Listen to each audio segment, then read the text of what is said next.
guys, hold on a second. I'm trying to get this thingamabobber off of here. It always drives me crazy. Oh, there it is. There we go.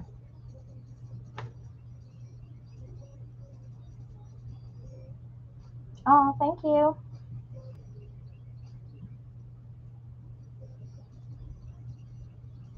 All right. Let me text my mods real quick and let them know I'm on. And then we'll be all ready to start and finish up what we started on Tuesday because I got all kinds of goodies, little tips and whatnot.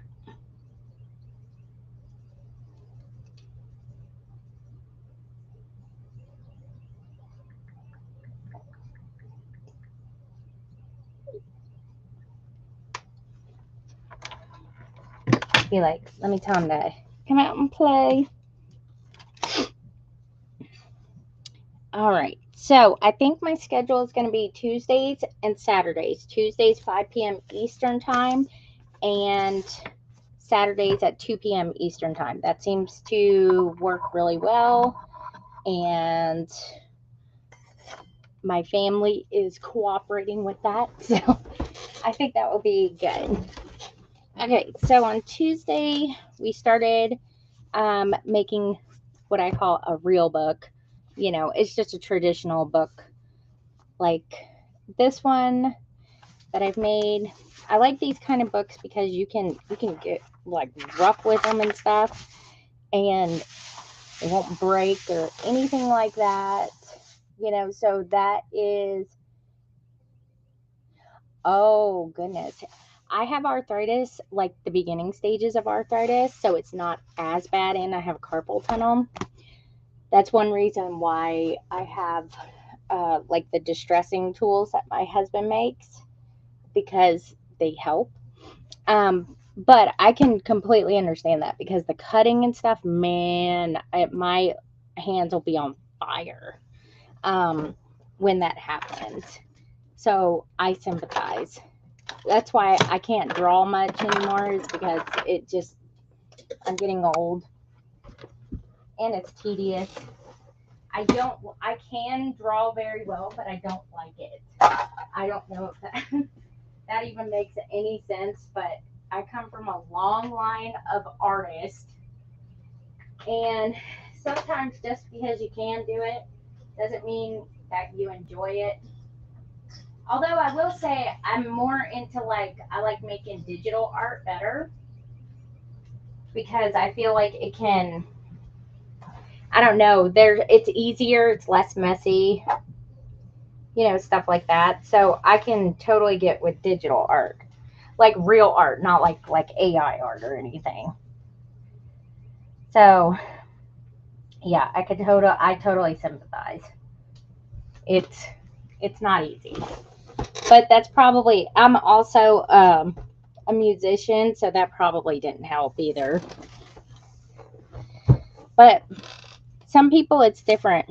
My grandmother's going to be 91 this year and she still sews. So it is better, and it's easier to, like, you know, whip out something. See, it's less messy. You don't have to have a lot of materials. You just got to have, like, you know, the virtual, like a iPad or whatever. And then there you go. So yeah. So on Tuesday, I had the biggest brain fart of my life, and right afterwards, I had a terrible migraine. So that was probably why I could not think straight when I was trying to talk about the binding, because I just went completely blah. And I'm like, what is wrong with me? I can't think. But we did get this book bound, and got the, hang on. I just took it out of the bamboo press thing that I have. And if you don't have a bamboo press, get a clamp and 2 pieces of wood. Works pretty good. But it's together, it's bound. We survived. Same result. There's no specific way to bind a book. You could do it many ways. One thing I also found when I first started binding books, the smaller the better.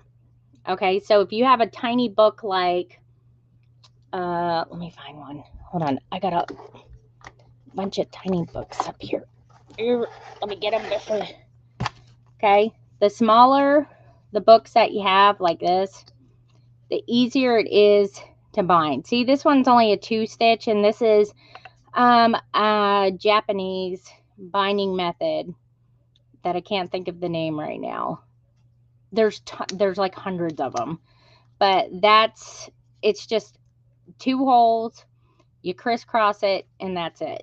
And if you start small, I don't know why, but for me specifically, it's quick and it's easy, and it kind of gives you the process of how to do it.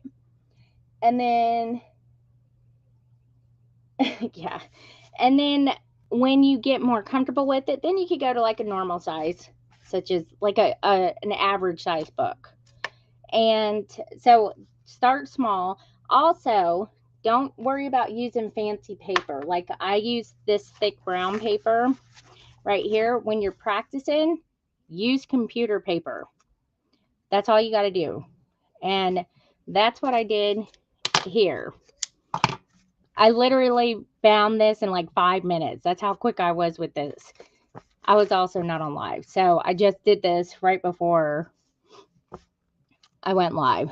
So there's different types of stitching. The one that I used for this one, the one that I did, well, both of these actually. I know it's hard to see, but basically it goes across here. It's an X, across here, X, across here, X, and across here. That's a combination stitching. That's like, some people call it Coptic. I always was taught it's a kettle stitch. And this is a combination of Coptic and kettle stitch. It is Coptic, sorry. The Coptic stitch is the one that goes vertical this way. The X's, or I'm sorry, French silk stitch is the X's, and this is a kettle stitch or a Coptic stitch. Sorry about that. That mixed up. So if you see the ones with the X's on the spine, it's called a French silk stitch. I've done ones with just a French silk stitch, but I don't feel like it's as secure. So I like to do a combo.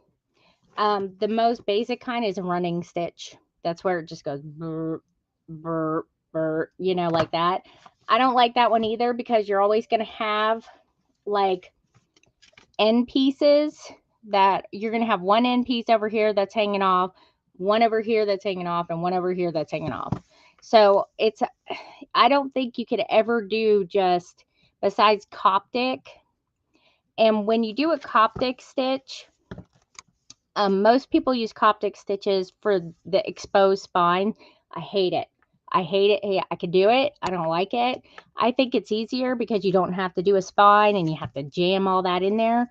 However, when you open the book, you get exactly this problem right here. You get the space in between.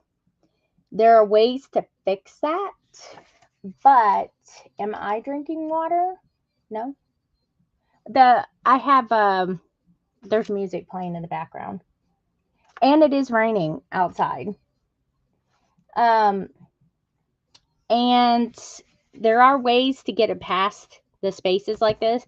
You could take these 2 pages, the end and the beginning of each signature, and very carefully glue them together so you don't have that space. There's all kinds of things that you can do, but there's no one specific way to bound a book. And you don't even have to trim the paper if you don't want to. So when you're first practicing, I recommend using like copy paper. Now for this one, all I did was I took a sheet of copy paper and I cut it in half. And then, so that is like the top part of the copy paper and then the bottom part. You can get a lot out of copy paper. And that's all this is copy paper right here, which works really good. I didn't even trim it. And if you don't trim it and you have a lot of signatures, it actually gives a kind of, hold on, like a mountain effect, which is what I do with my regular journal books. I never trim the pages because it's just a hassle. So if you want it, you know, perfectly straight like this, like a normal book, it takes a little bit more time. If you don't care, then don't trim it. That's easier. So this stitch right here, I want to say this is Coptic stitch right here and a running stitch combo. It's really easy. So this is what I was trying to do on Tuesday and just had the biggest brain fart / migraine of my life. But no matter what, we got there. It works. It's good. No problems. I mean, I can't, that now I did find another problem is I made the book a little bit wider than this book and I didn't even notice, but that's okay. I could sit there, I could still work with that. Not a big deal. I'll just have to make a bigger cover, which that took me like a minute to cut out. And then we'll put this fabric on here and I'll show you what kind of fabric adhesive and stuff that I use. And this is just scrapbook paper. And then this and all that. So what we're going to do is we're going to put the headband in. We'll cut out the covers first and get the cover made. Then we're going to put the headband in, which is this part. And I'm just going to use like an all white one because it's either red and white, blue and white, green and white. I think I may have orange and white, and then I had just white, and I would prefer white. And then I still got the fabric over here, and we'll do that. But first, I'm going to show you the right way because this is driving me crazy. To do the book binding, I drew out a little diagram. So basically, I took like a set of papers, and I like to do 4 holes. Most average is like 6 holes, but I know I'm just like 4 holes.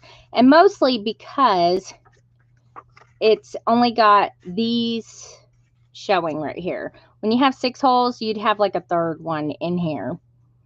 And that's just a preference. You can do either or. So this is the binding method that I was going to do there. And then when you put it in the press, this is just where I tied it. And I'll probably have to retie it or stick it down in there. When I put it in the press, that's when I'll put the mesh on. And I'll just make another book with this. So, recap. Copy paper. The mountain.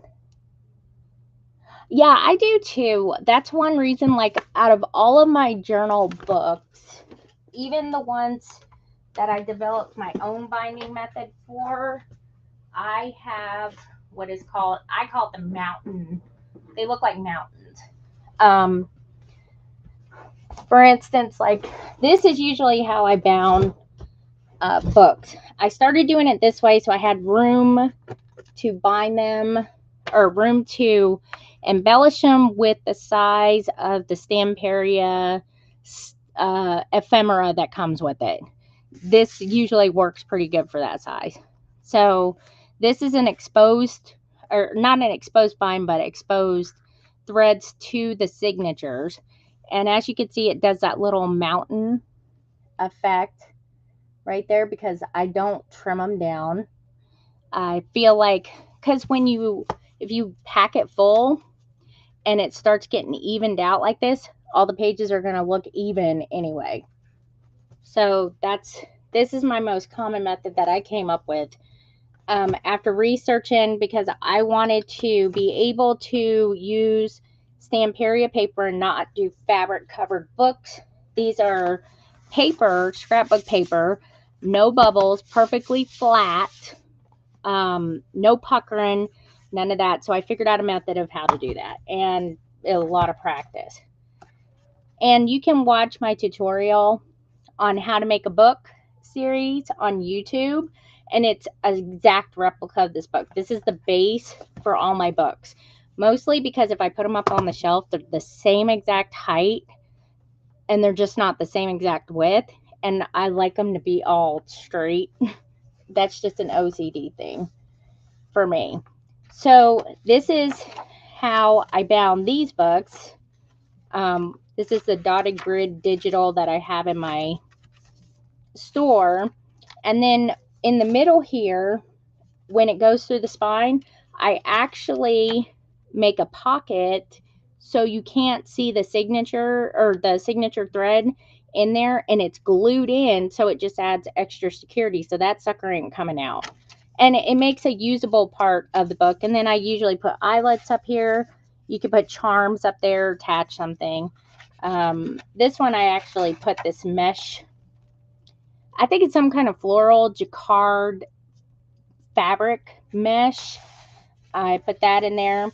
And then I put the spacers in so the signatures won't shift and move. And the fact that it lays flat is why I like this design. So I can work on it and I don't have to worry about it, you know, being all crazy and stuff and moving and shifting. I made this book like a couple years ago and I just have had it on my shelf. I may do something with it. I may journal in it. I don't know. But I just like the way it came out. And, you know, also on the spine, I usually put like a little hook thing if I'm doing 4 signatures, because I like to do like the little spine dangle. The fan dangle is what I usually call them. So that is usually my preferred method because it's quick, it's easy, and boom, you got a nice book to doing that. Oh, thank you. So this is the stitch I'm going to show you real quick. I already got them here. 4 holes, which is what I did on Tuesday. It will take me like a few minutes, and that way you can actually see it. And there's 8 signatures here just to make it even because it is computer paper. But it's actually probably just about, when it's compressed down, it will be just about the same width as that. It'll just be a smaller book. So I'm going to show you that real quick. And this is the diagram I wrote for it. So I have to explain this because when you start with one of the signatures, you work your way up. You don't go the other way. And so here you would start with a dotted line here. I'm going to put this right here, take a screenshot of it, and keep this as a diagram. I'll keep it here so you can see it. Take a screenshot with your phone or your device, computer, and I'll go 5. And make sure you like and share the live because I'm on the gaming side of TikTok and stuff. I don't know why. I can't get off of it. I have to contact TikTok, and I'm afraid that if I do, they'll sit there and they'll be like, okay, we're going to have to ban all your streaming, because that's how they always do it. Know what I mean? So the way it works, you start right here and you're going to go in. Let me do it this way. You're going to go in this way. The dotted line is in the inside, so it's going to go in, inside book, outside book, inside book, and then you're going to go up. And then the next one you'll go is right here. You'll go up, inside book, outside book, inside, and you're going to come and loop in the thread in here. Then you're going to go up again, and you keep going up until you're done. And then when you're all done, you tie it with the tail hanging off. So I know it sounds crazy, but I'll show you how to do it. It's really, really simple. This is one of the simplest ways that I found to quickly do a book. So let me do this. This is just embroidery thread that I have sitting here. So I'm just going to hang a tail off, and I'm going to go 1, 2, 3, and probably 4. There's my scissors. We'll do it. for this, and I don't like using you can use the curved one if that's easier, the curved needle. I just find this one's just fine. All right, so I'm gonna start with number 1. So the way we're gonna do it, oh, hang on. Yep. You just start in from the bottom. Make sure you actually go through all the pages. Hang on. Well, there we go. Go through all the pages, starting through the bottom, and just hang a little tail like that. So I'm calling this like a combination Copic running stitch.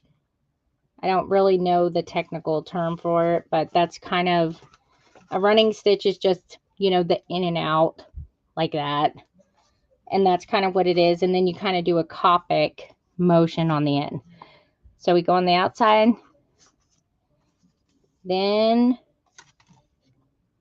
like that. So that's really easy. So now what you're going to do, take another one of your signatures, and you're going to come up into that one like that.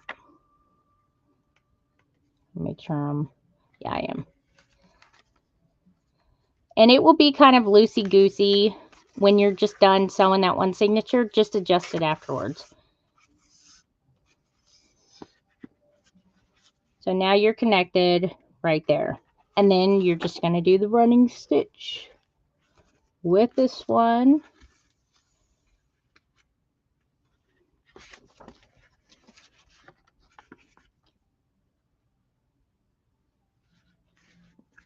Like that. Let me know if there's something like you can't see or something like that. And then we're going to go in, and I'm going to do a close-up of this because this one, it could get a little bit confusing here. This is usually where everybody messes up. Okay, so we want to take this right here, and I usually keep it loose until I'm done, but you see how my string, hang on, wait, come on, focus. Okay, the string right here is kind of going around that bottom part. That's what we want. And what you want to do is put the next signature up here and go into there. Okay, and it will, when we tie it at the end, it will all be like connected. Just make sure it stays over there. And you could tie it ahead of time if you want to keep a loop there. I just always forget to. So I'm just showing you how I end up doing it. So see, it's kind of like it's tied. It's right there, and the string kind of goes in that way. So you just want to keep it down the loose string like that. Whoop, sorry. I thought it was in the way. You just want to kind of keep it down so it's still looped in there. And then you just finish your running stitch. And then you'll, the other end is always easier. So see, it kind of pulls it up. If this is making any sense. I don't know if it is. Just give me some feedback if it's not, and I'll try to explain it differently. I'm kind of a visual person, so for me to kind of see, that always helps me. Sometimes you don't know all the lingo that people are using, but you just kind of learn it along the way. Okay, so we got to the end here. Now, before we go up, we're going to go, we're going to connect it. Hang on. We're going to connect it in here by going in between like that.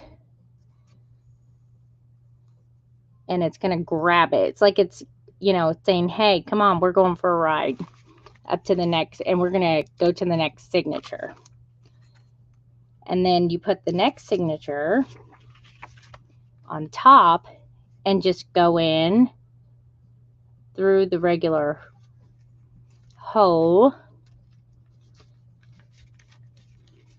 I'm trying to go out the side so you can kind of see it like this. So when it pulls, boom, there you go. Okay, good. All right, so it pulled that. It made kind of like you're tying your shoes for the first time. You know how you get them together and then you do either the bunny ears or whatever the heck you do, tie your shoes. That's what you're doing. And then you just finish the running stitch and just try to keep your signatures together. Just keep tugging. Don't tug too much, because if you're using computer paper, you'll stretch those holes out like something I probably shouldn't say on live, and it will be bad. And then we have the running stitch. Now when we come here on this side, we're going to do the same thing with the first little hole. I'm going to hold this, or yeah. So we're going to go, this is signature number 3, and we're going to go now into, when we came here, we're going to go through here, back down to the first one, like that. Actually, no, I'm sorry. We're on signature number 3, not 2. You can go back down to 1, I guess, if you wanted to. Extra strength. See, this is why there's so many variations.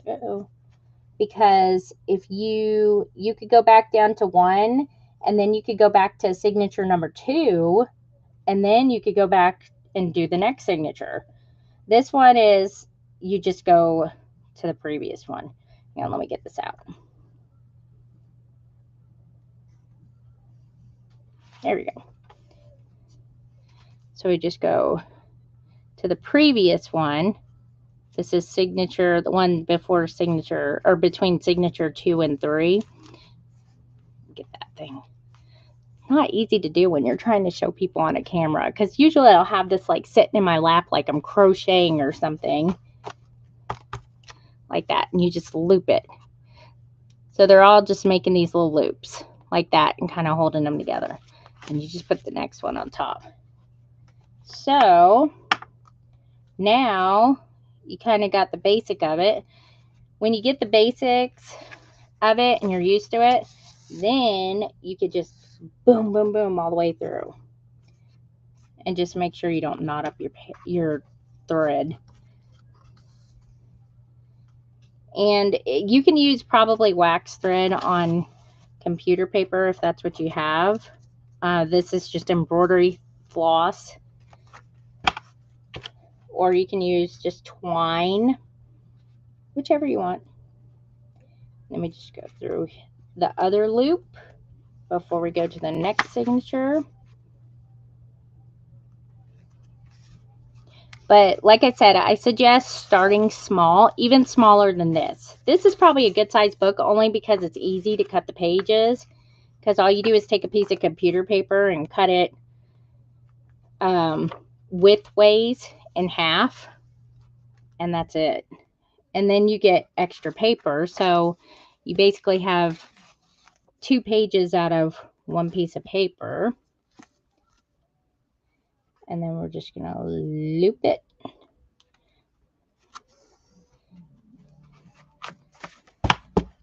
Fix.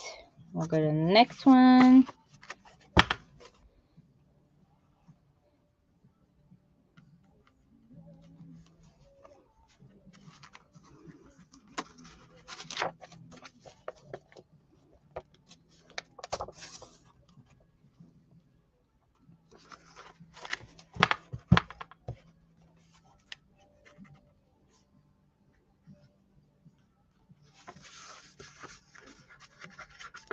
So I'll just call this a running Copic stitch.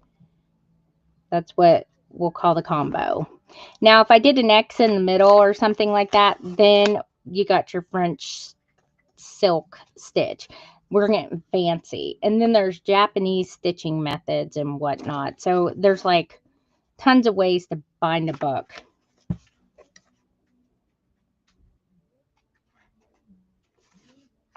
We're just going to kind of pull on this just a little bit. We're going to go right here. And then do the last one.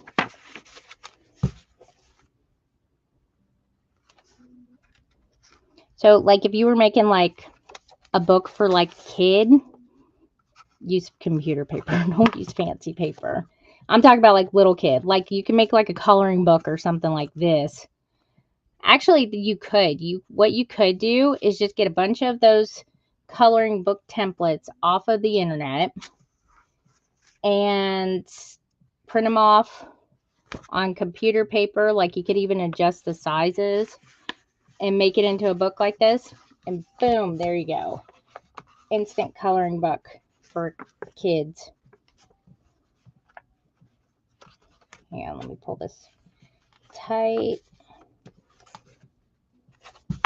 And then I'll show you what I do when we go through this last hole. All right, where are you? There I am. And we're going to loop it like this, just like we would as if we're putting another signature in there.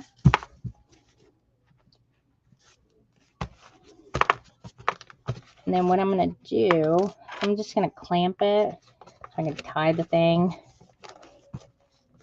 Just make sure you don't have any loose threads. It's really what we're going for. Because you're just going to sit there and bind it anyway. So then you got your two end pieces here. This is where we started. And you're just going to tie it.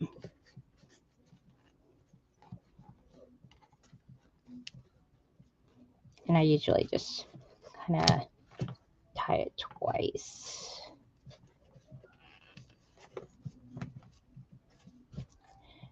Like that. Tie it one more time.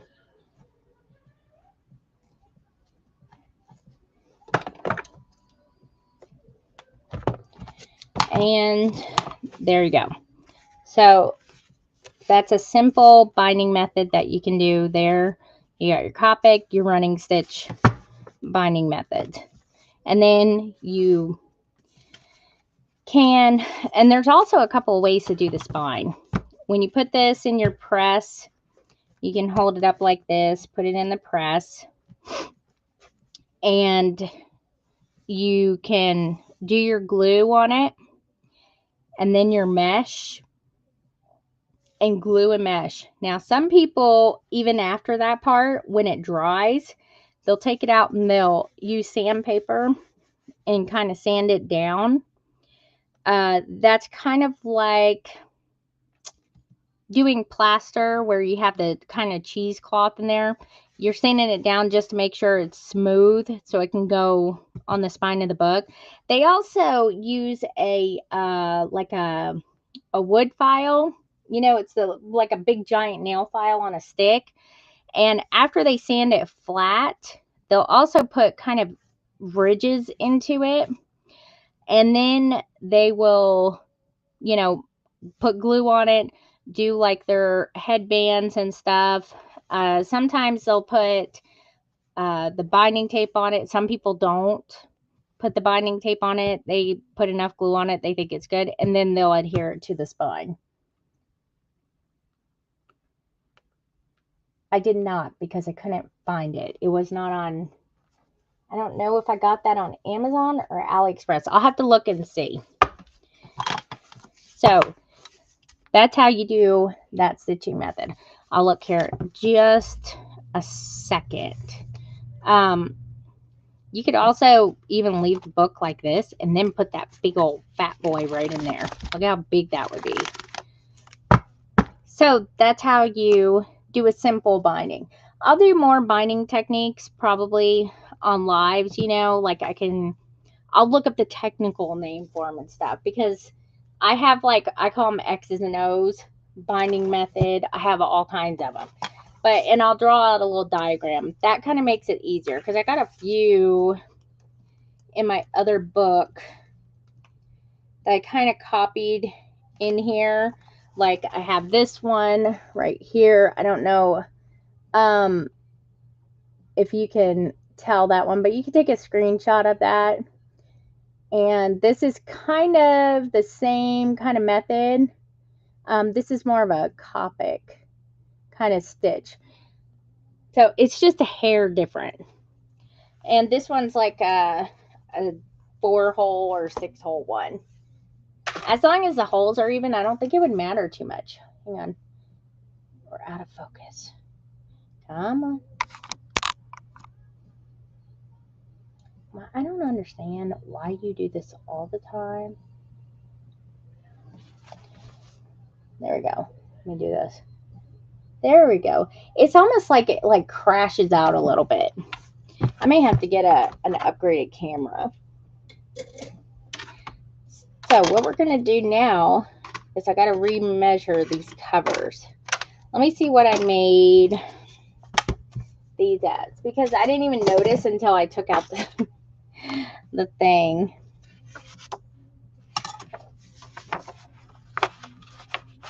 This first page and the last page are also going to be the one that's adhered to the cover. So let's see what I did. I made it 10 inches. Oh my God. No, 11 inches. I just kept it the same length. I'm such a bonehead. I can't believe I even did that. I told you I was not thinking straight. So we want to make it, what did I say? If you wanted to go exactly to the edge, you probably could do like 10-inch page. I would probably do like 4 1/4, which would be, let's see, 8, and then we have 8 1/2. 8, no, 9 1/2. 9 1/2. So I made it like almost an inch too big. So 9 1/2 by 7 3/4 is what makes this size. This is, what did I just say? Oh, 10, 11 by 7 3/4. I know. And so let me make a cover for this, and then we'll do the cover. Hopefully I shouldn't need, let me find that fabric. Where did I put the fabric? Shouldn't need another piece of fabric, but if I do, I probably will, because I don't think this is going to work, because that's why I chose the smaller size. So what we can do, let me get my big suit, my Mary Poppins suitcase of fabric, and I'll just probably add in another piece of fabric as just separate, which would work too.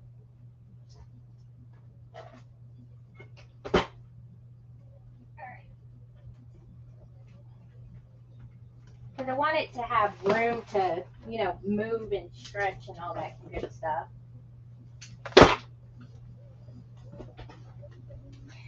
All right, let me see if I can find another one that goes with, what is this, for Conte Antiques collection, which I know I got fabric in here. I think I've only used like one piece.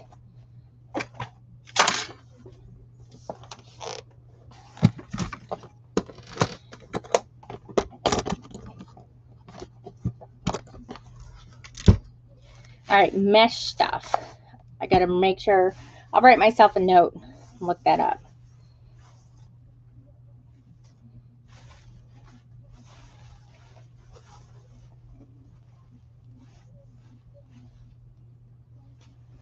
All right, let me find one.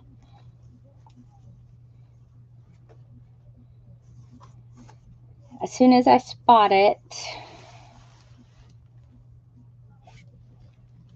nope, that's garden.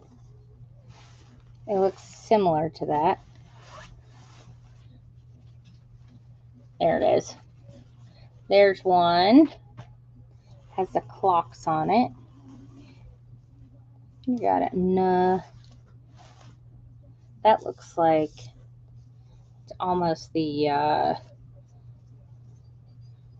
maybe one. No, that's looks like music. Yeah, that's one's music. Oh, oh, oh.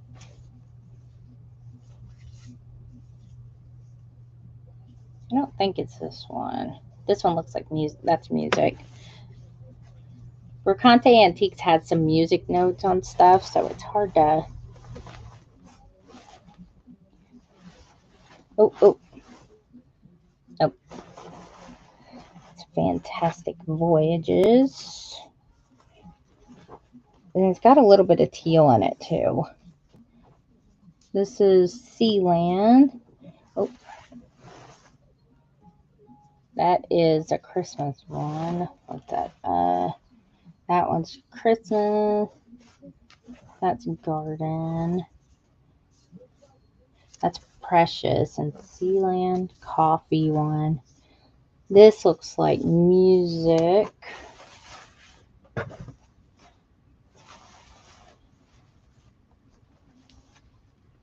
That one is Gears for Christmas.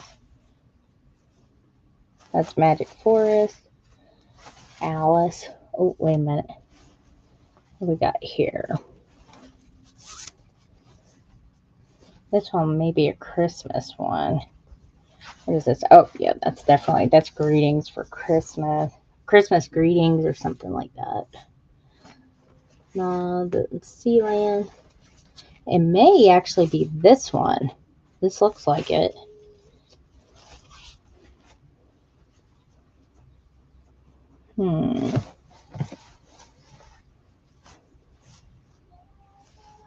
That one's it. I have one here that's also wood. What I may do is I may just use the clocks one. Maybe the only one I got left. I don't know.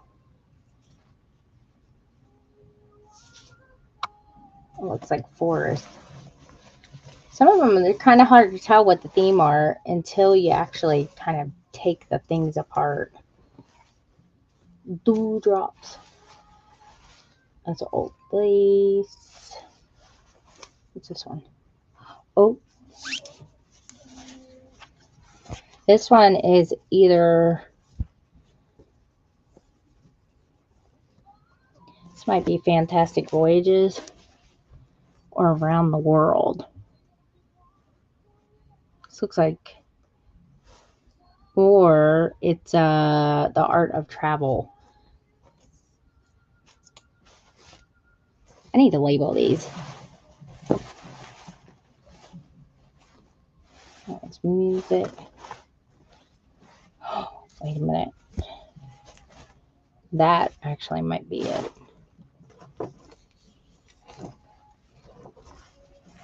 Probably have to look it up. Let's see. Some of these they don't make anymore, which is a shame because a lot of people like the fabrics and the stamps. They're actually starting to get rid of the Cosmos collection, and I'm like, I really like that collection. They used to have fabric and stamps and all kinds of stuff, and then they got rid of it. I'm actually wanting to make my own, do my own paper things. I haven't had any issues. I don't think let me see. Am I freezing? Yeah, sometimes you have to get out and go back in. I'm looking at it on my tablet, but I haven't been on, what's it called? TikTok all today. Woo! So I can use a combo of these if I have to. And then they can just kind of join, like in the middle for the spine or overlap. I don't want to have to break out the sewing machine, because that would suck. Also, when you make smaller books too, like if you were to make like a cover with like less, like 4 inches, you could use one piece of fabric for 2 covers, or two books, not just covers, books. So we need to make this cover now.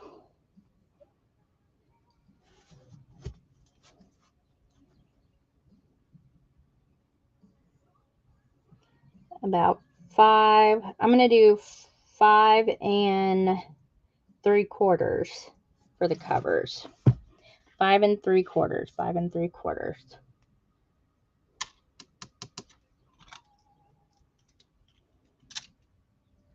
Make them a little bit longer.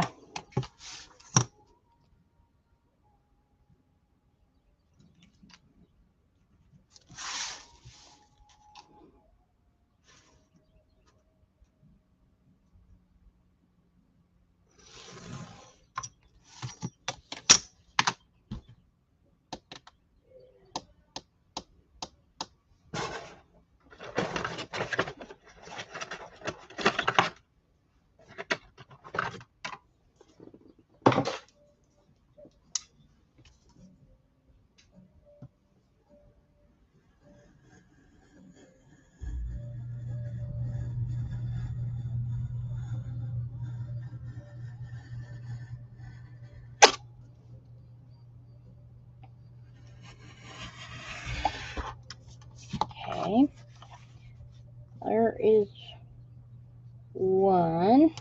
Put this one to the side.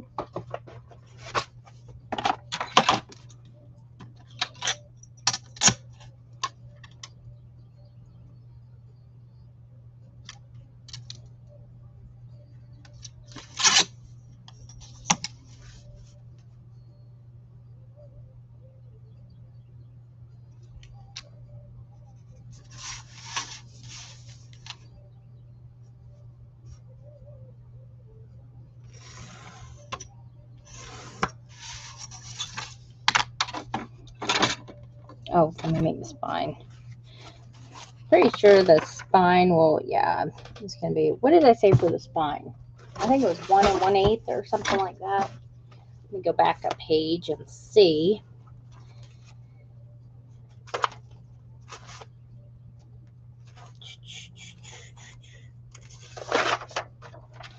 Uh, 1 1/8, okay. And I gotta cut, oh, I gotta remember to cut this apart too, I think. Yep. Almost forgot again. 7 3/4.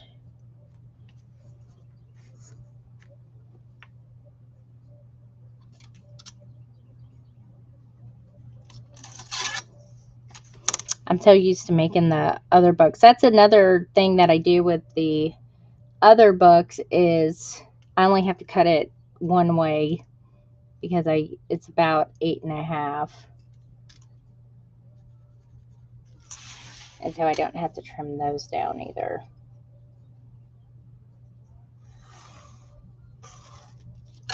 I'll cut that in here in a second. And we'll go 1.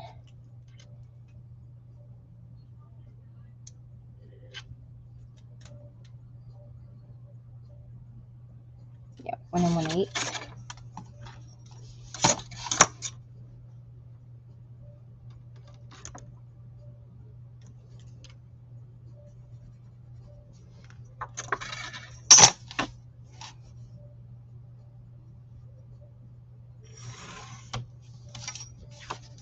Now let me cut it this way.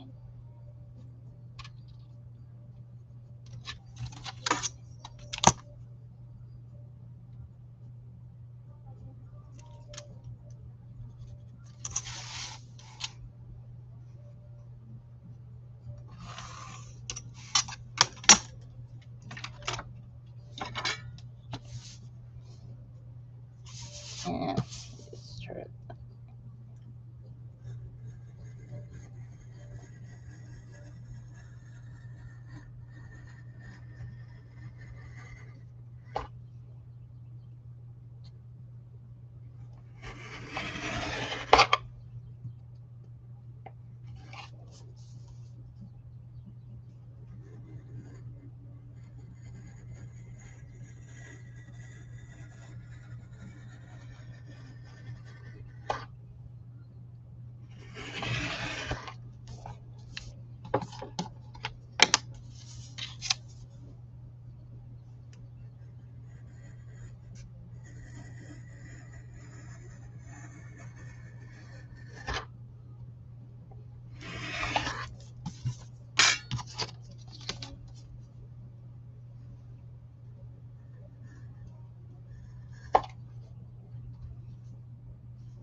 Okay, so this will be like this,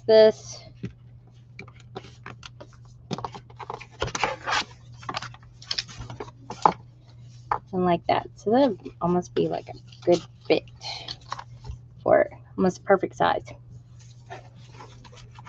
All right, let's get this cover done. I'll figure out how I want to do this cover.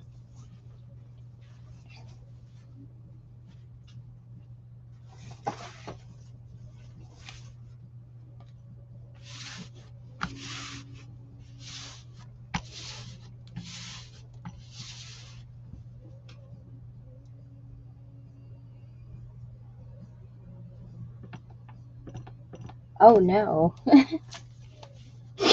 Oh, I watched such a weird movie last night.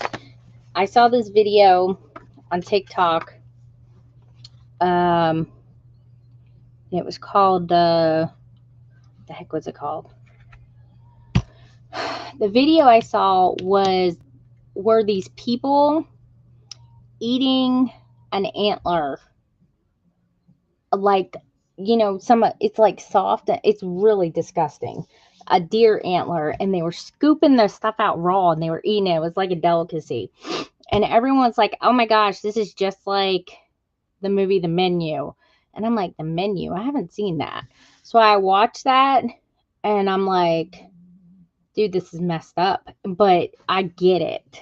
I got the concept. Let me just put it that way. Okay, so one thing I'll probably have to do, and I've never done this before with fabric, so this should be interesting, is I'm going to have to figure out a way to put this in the spine. Where's the spine at? Where did I put that? Oh. So the spine here is going to be like, it's going to have to go like my other books, probably like in the inside, and I'll do the covers like I do the other covers because this fabric's not big enough because I made the book too big. So I'll do another redo video probably, because this is why I use this size book, because see, it fits perfectly in there like that on a piece of fabric, which is great. But since we messed up, we're going to have to improvise a little bit. So it's going to have to be in parts. So what I can do is I could do the teddy bears as like the cover, the clocks as the back cover, and then I'll do this brown, like it's kind of got little thingy, and I'm going to try and do this as one of my other books and do the spine like this, where it kind of goes in, and then I have the spine on here, and then it will be connected, like it will look like that on the outside with the cover, you know, like, you guys get what I'm saying? I know it was. Ew, isn't that nasty? Gosh, I am too much of a picky eater to be eating that kind of nastiness. Blech. If that's rich, I'll stay poor. I'm okay eating eggs every single day. Our eggs are like $3.69 a dozen for like Eggland's Best here, and I'm okay with that. All right, let me see which part. All right, since this is going to be the cover, what I could probably, this is really cute. Actually, this would be perfect, I think, down here, because I got to have a little bit of wiggle room to fold. I'm going to do this in parts. Nobody get mad at me because I did it not in one piece.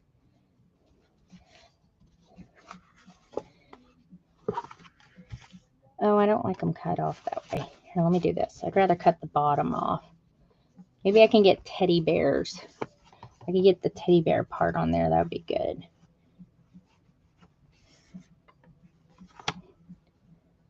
Maybe. Where's the edge at? be like me getting into my jeans, I'm going to stretch that sucker.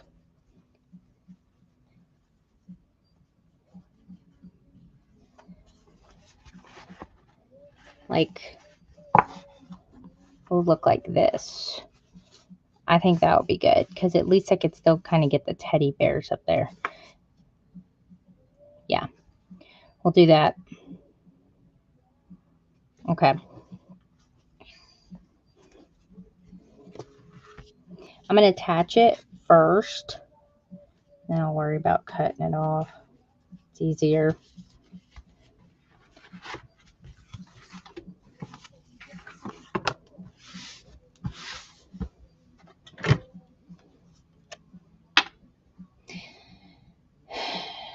I don't usually put glue. You know what I'm going to do? I'm going to put the dotted glue runner on the other side just so I could hold it in place. And then that way I could stretch it across the back and glue either with Crafter's Pick, or I have this really good glue that I love, especially when I'm doing the faux leather cover journals, and it is called Tear. It's a tear mender glue, and I really like it because it like adheres like instantly. And I found it to where I could actually sell it in my Etsy shop. All right, that'll be good. See, that kind of holds it in place, and that way I can cut it and do all that. Oh, my daughter took my roller cutter. Of course she did. Of course. Because she has to take everything that doesn't belong to her. Heifer. All right. If you're new here, yes, I call my kids heifers all the time because when they act like it, I'm going to call them that.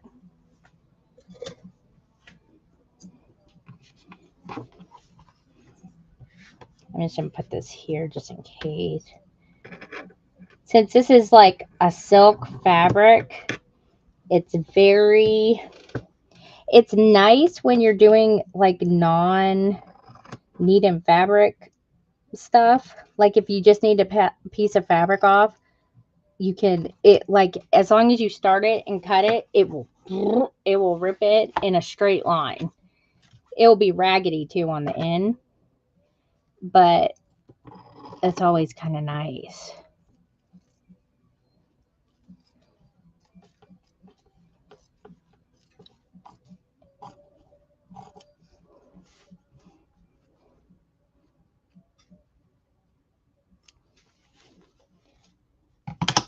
But the tear mender stuff, I'm going to put this on here like this.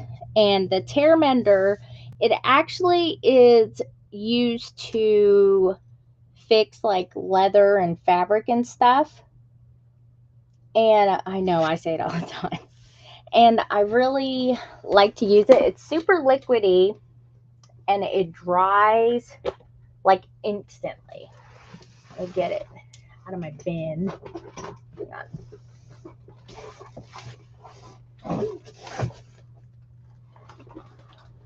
Oh, goodness.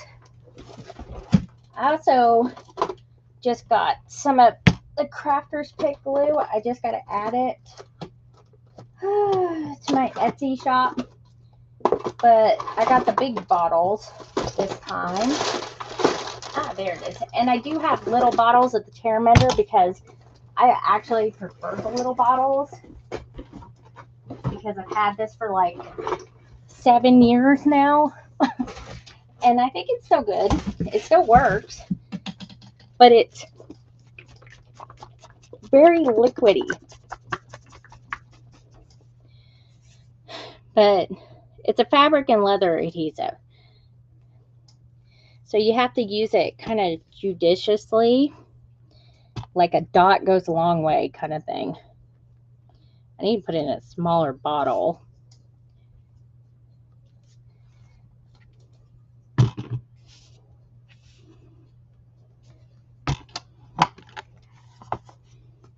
cut these little corners off. Let me see if I can use this. I don't know if I could use this knife on here because this fabric is not exactly, yeah, it's not the best for cutting.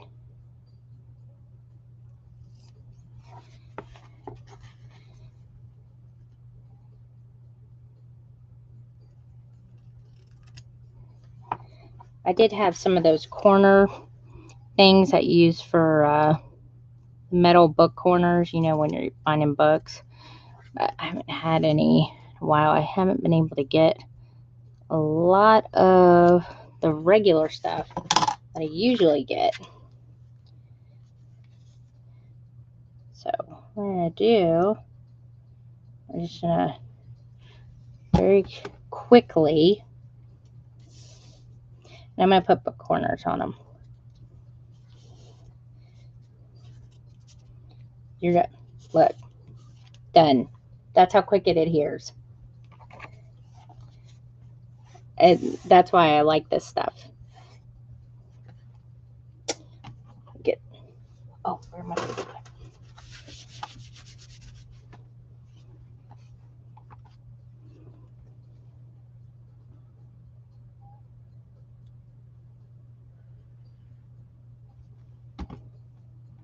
So when I say you got to work quick, I mean it.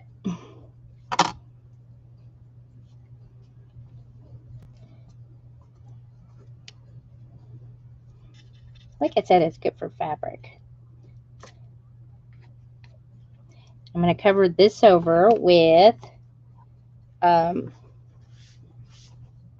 piece of lining or something, paper lining. Let me do this short side. Cover that over.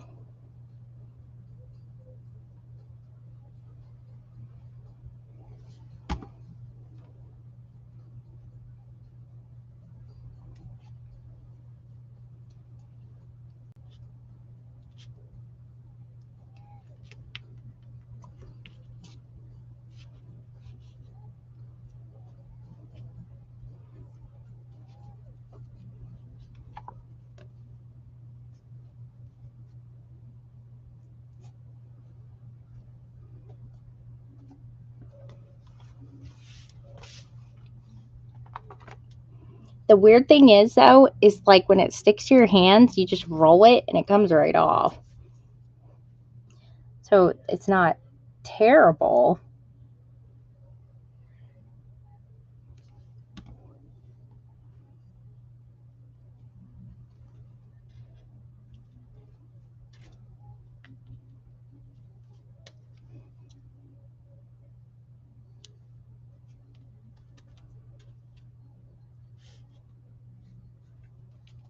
See if I can adjust this a little bit more.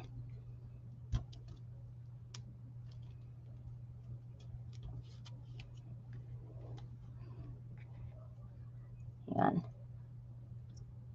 Let me put it on here.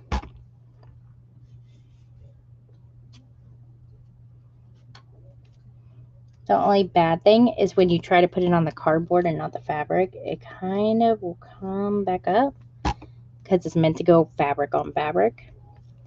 But that'll work. Like I said, we're gonna glue that over. All right, there's one. Let me put this over here like that.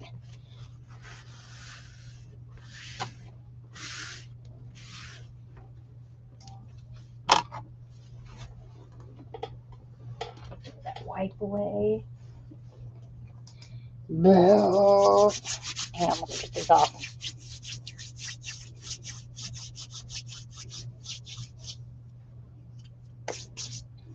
All right.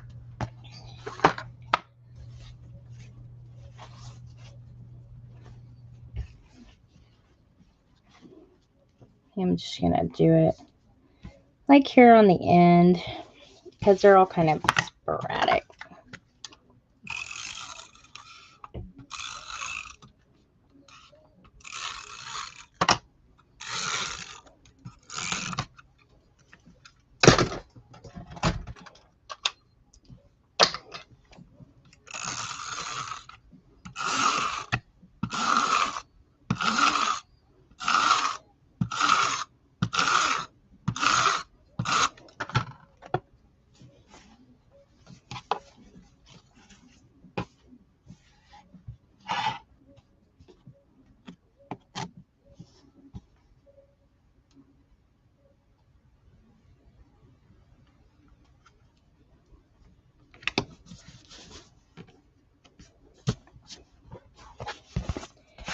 They're all flat. Yep.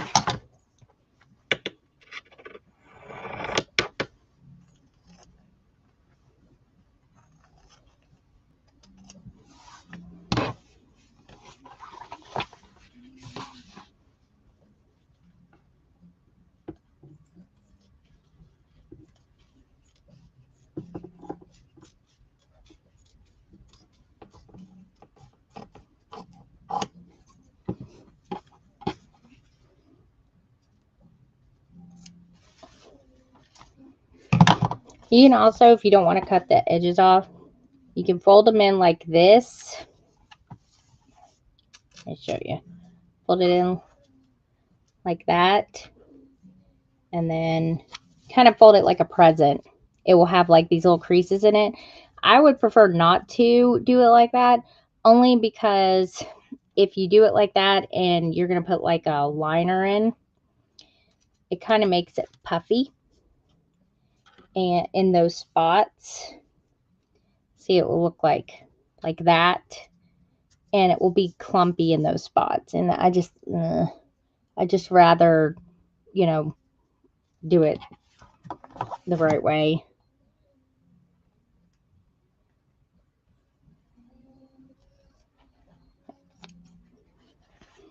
I usually never use a thing, like a corner thing, whatever you want to call that thing. I don't know. Metal book corner helper thing. I know some people that do. It's just, you're making, kind of going vertical on the,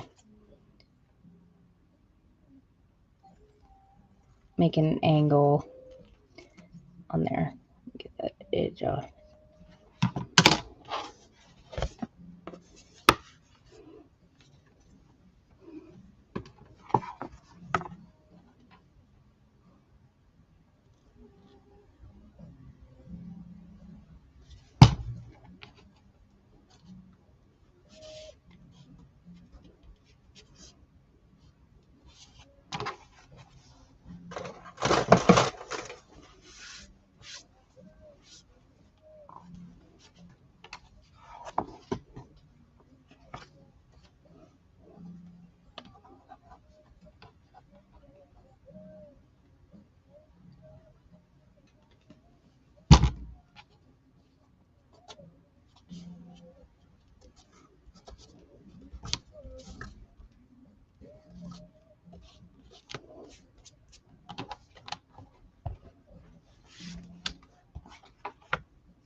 I'm going to held this one spot up too long.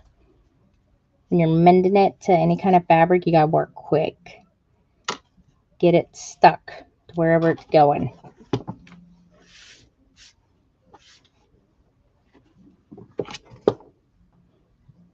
Also, you can also use a heat gun too if it still feels a little bit wet, because it is kind of liquidy. It's not like regular glue. You know, it's like drink liquidy. Milk. Probably the most accurate way to just, and it stinks too. It smells funky. Okay. Oop. Go this way. There we go. All right.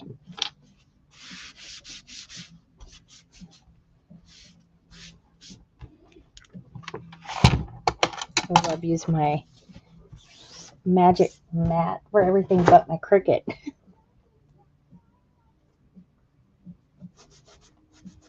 Yeah, let me get this glue off my hand so it doesn't stick to paper. All right, let me do the spine. I'm going to do a few things to reinforce the spine just a little bit, since I'm doing it kind of a different way.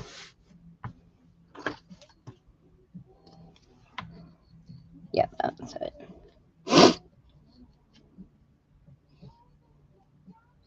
I'm going to put it probably like right about there, I think. Do this. And I'm just going to add in some glue, and I'm going to use brushed here to kind of make it more even.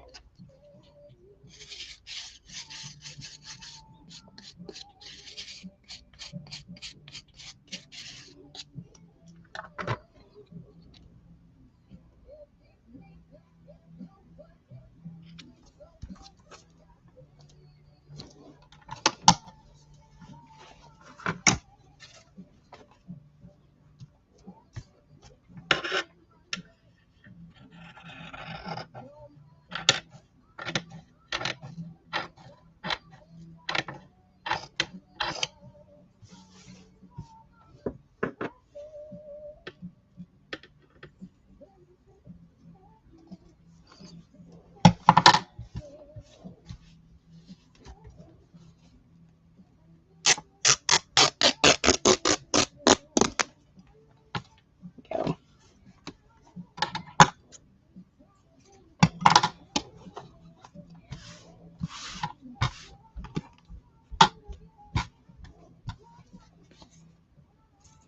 Oh yeah, I think this will work. I have no idea if this is going to work, but we're going to try it anyway. So, hello. No, I never put glue on any of my covers because it doesn't need it. Because when you're adhering it, the way that I do it is when you fold it in like this and everything like that, you always put a liner over it, of course, with glue. And there's a ton of stuff, like, I don't know, in between it to hold it in. It's like unnecessary gluing, I guess you could say. Let me see if these are dry. Let me hit these with the heat gun real quick because they're still a little wet.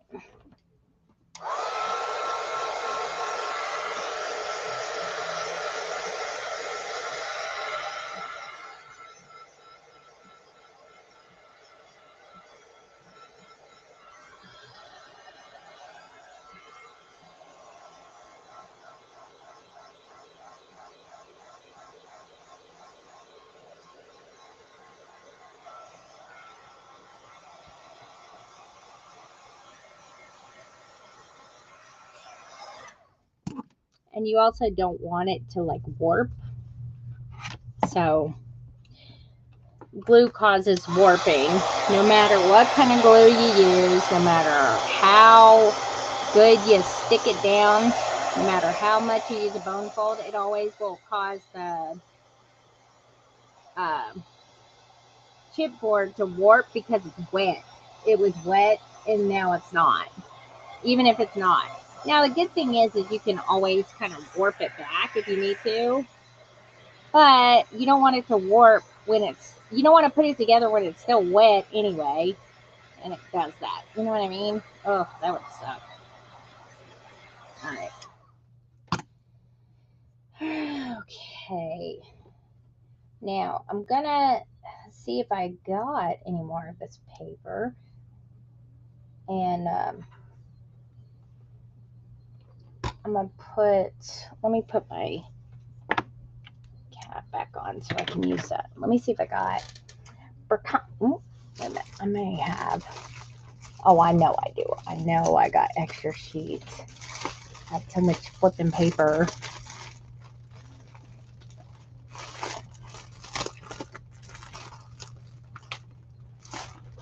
At least under my desk, I know I do. I just don't have to dig all that out. Okay, that's one thing I forgot to get out was the paper. Oh,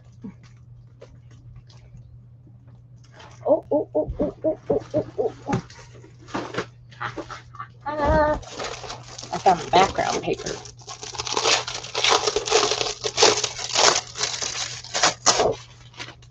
Here we go. Remove these.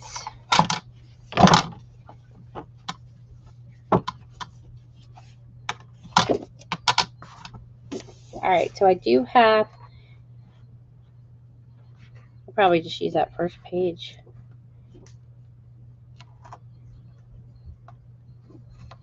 Oh, good, I was right. I think that goes with that.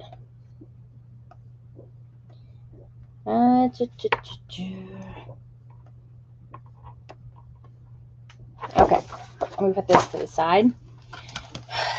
Now let us pray I can get this. But if you don't have this Tearman or stuff, you can always use the, what is it, Beacons 3-in-1 or Fabri-Tac or whatever. Anything that's for fabric works. So don't beat yourself up about it if you don't have it.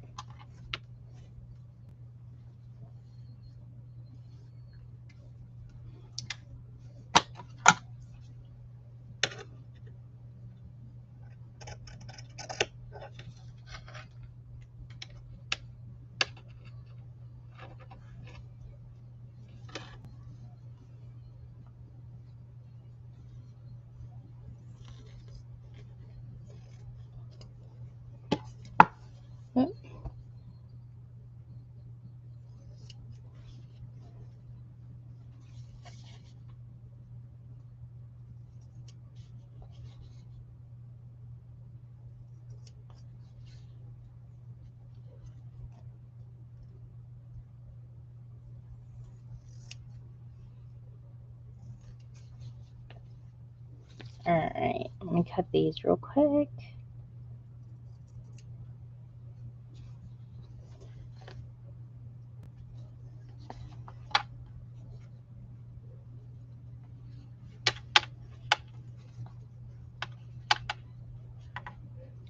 And get a hold of it.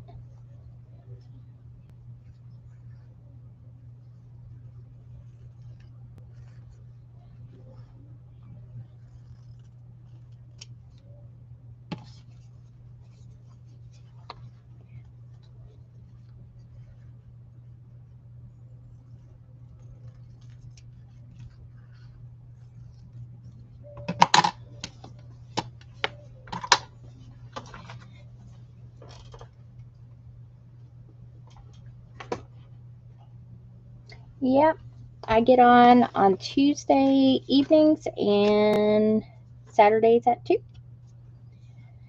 Seems to be a good time for me. I'm listed under stupid gaming crap. I don't know why. And I'm scared to contact TikTok about it because I finally got to stream TikTok from my Restream. And I'm like, do I really want them to, you know, mess it all up? Not really. Okay.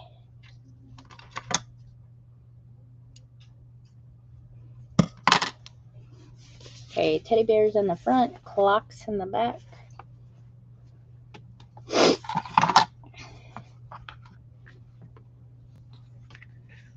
We're going to do it like this because I made the book too big, of course.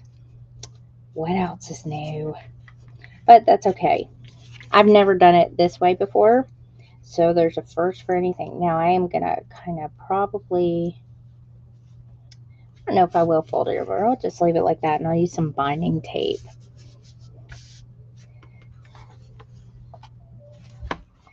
Okay. What I want, let me make sure we're even up here.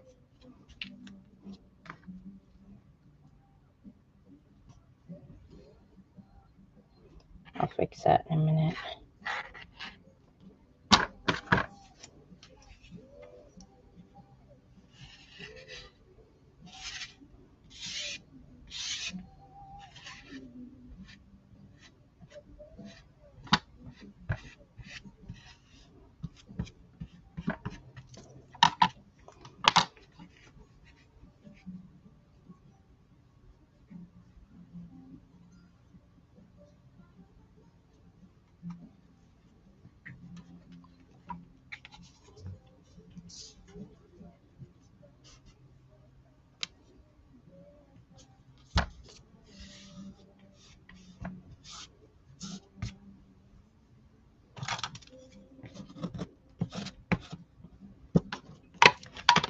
turn this around and see what's going on over here.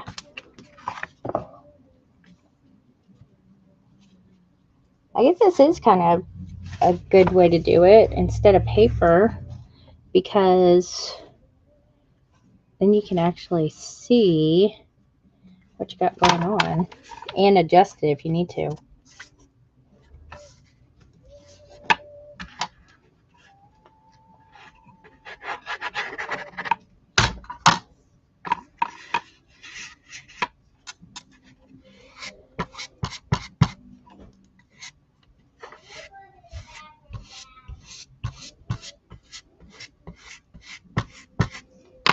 Let me get this whole wrinkly thing out.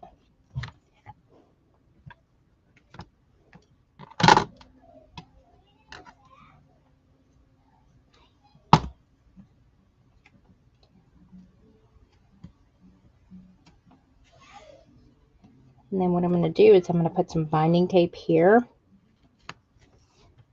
We put some on the edge. They go on the outside too. Not my preferred method to do the books, but we're working with what we got.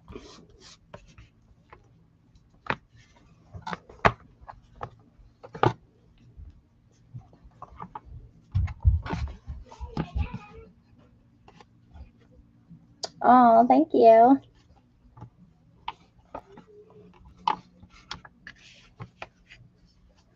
I had a lot of fun doing that book.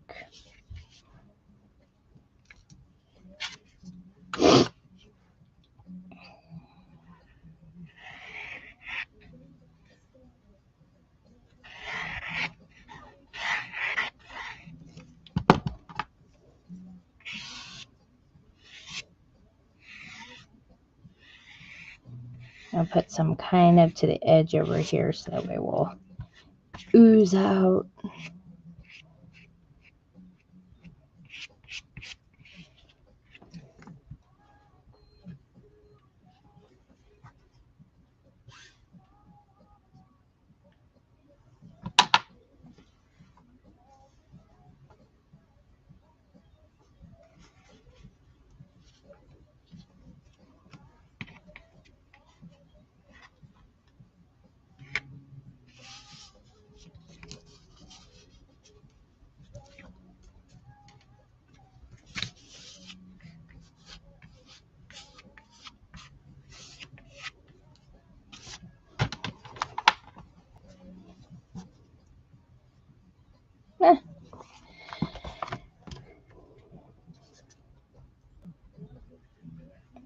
Let's put some all around.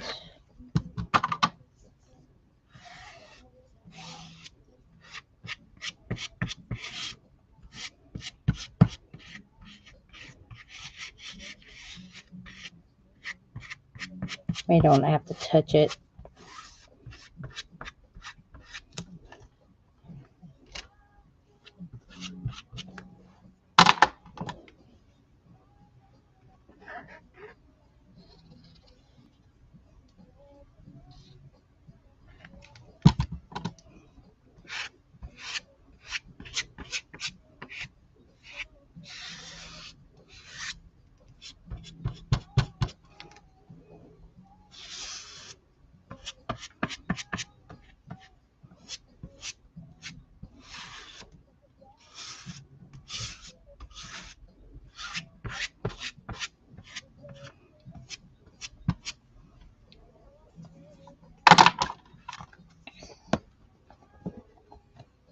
Okay, so this one will be kind of puckered out like that. Let me check.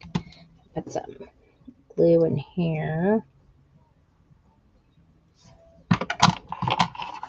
Okay, I'm going to have to leave it flat. It's not like paper where you can, you know, fiddle with it right afterwards. So let me wipe my hands off and do this.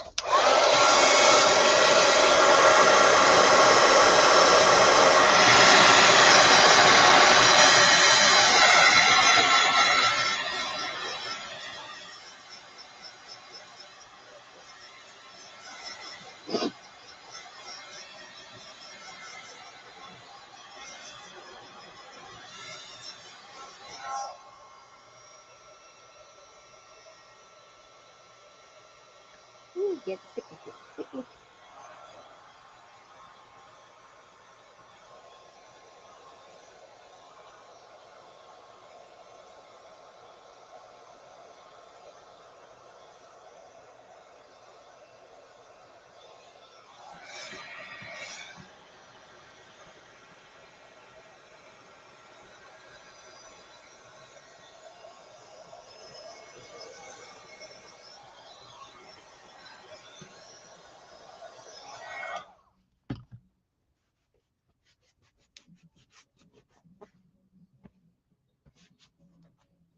All right.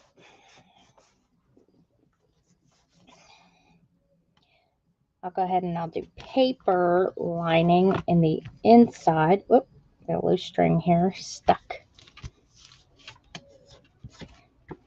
And then what I would usually do on my other books, like since I had to do this one different than I originally intended on, I could always put fabric right here on the spine edges, you know, just to kind of blend them in a little bit. It also kind of covers up this crack, you know, so then it just looks like that's how it was meant to be, which we're going with, because since I didn't make it the proper size to make one whole fabric cover like I did here. So let me get paper out and probably just use this first sheet.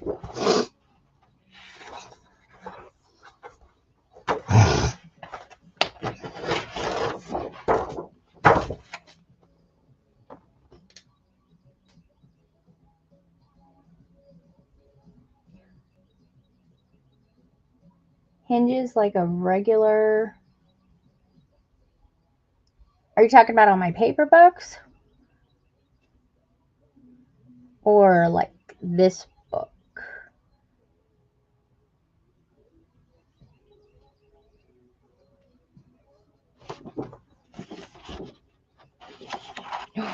Oh my gosh. Look at that.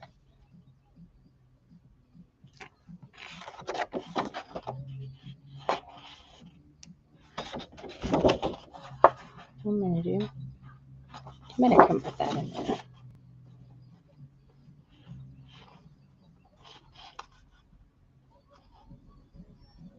I'm going to do it like this.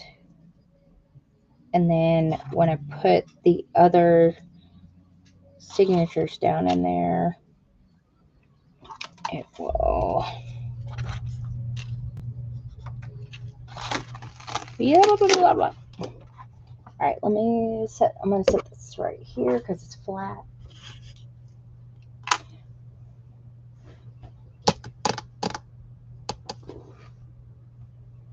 Where did I put? Oh, I put it all the way over there. Hang on, let me go get my trimmer. I forgot I was going to need that.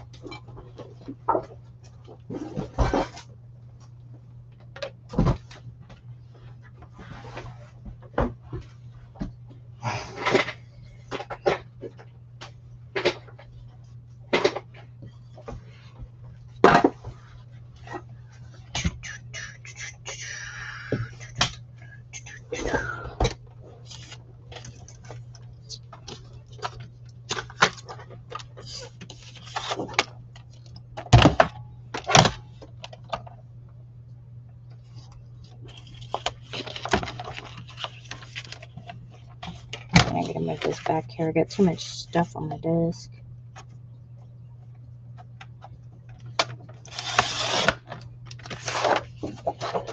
And then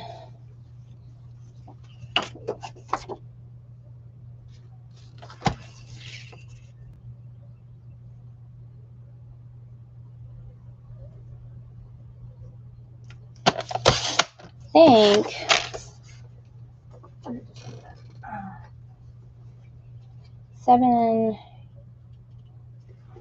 7.5 should be a good paper size for that. All right, so stick this here. So that's the spine.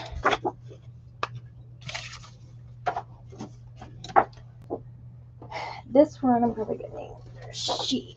Let me do it different. Let me find a pattern. Oh, here, I'll just use this one.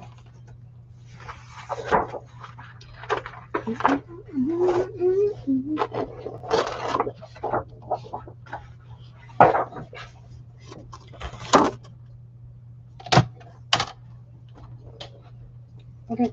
Oh, there we go. Let's see. I don't really need too big of a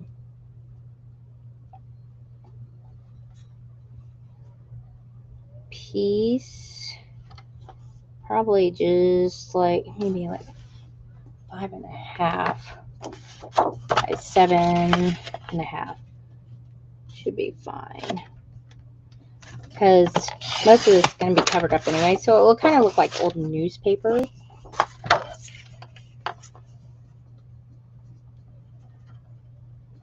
Just like the edge of it, because we're going to, like I said, cover it up with the first part of a page, which I need to make sure that I cut it, because when I did the other book, I didn't cut it. And I'm like, oh crap, I gotta cut that. Alright, let me move this. Actually, I'll go ahead and do that real quick before I forget.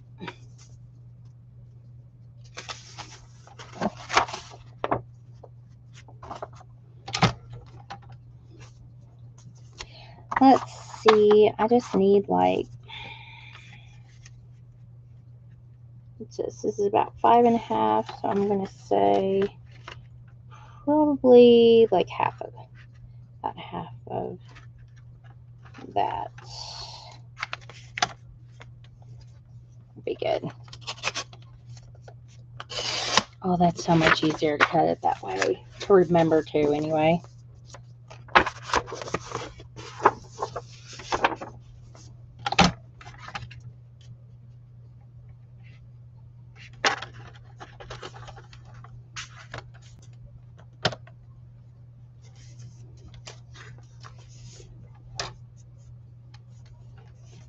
Alright.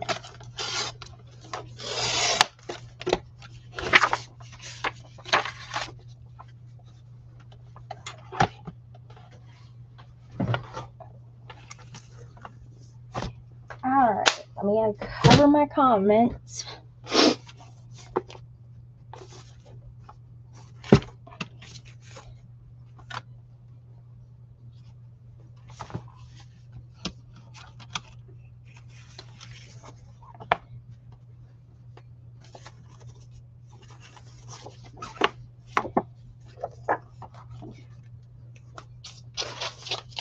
Bookbinding tape. Almost forgot.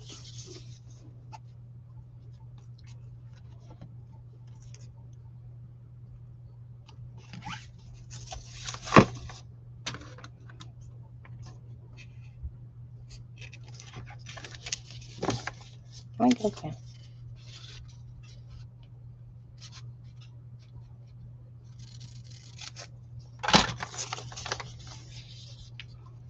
Oh yeah, that would be good. You don't want it to stick out the top.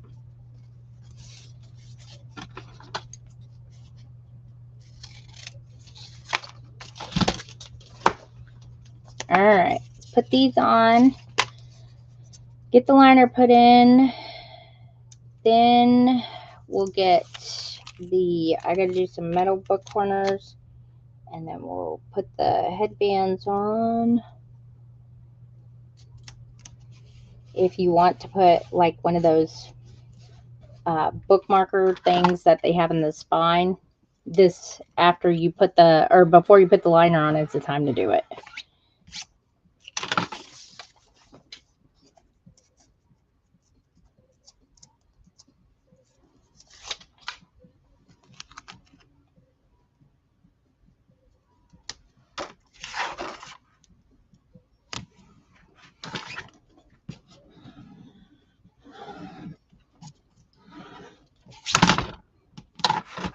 Oh yeah, that feels a lot better.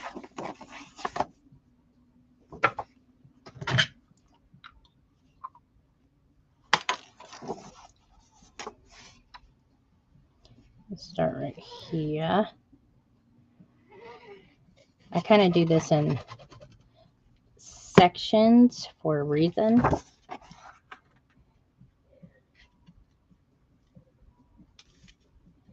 So that way I can make sure it's straight and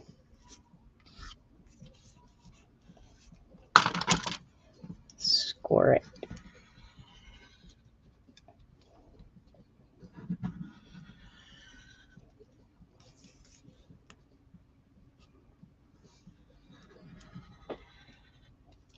Where are we here?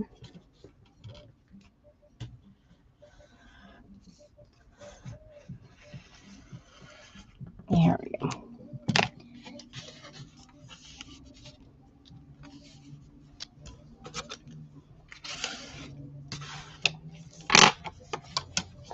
So that'll go like so.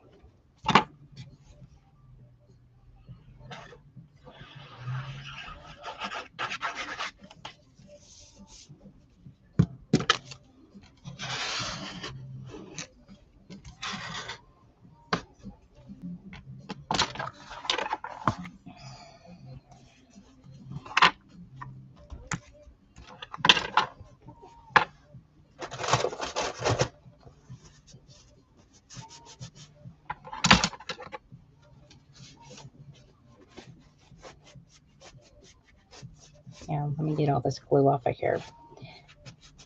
Wait, that stick to nothing.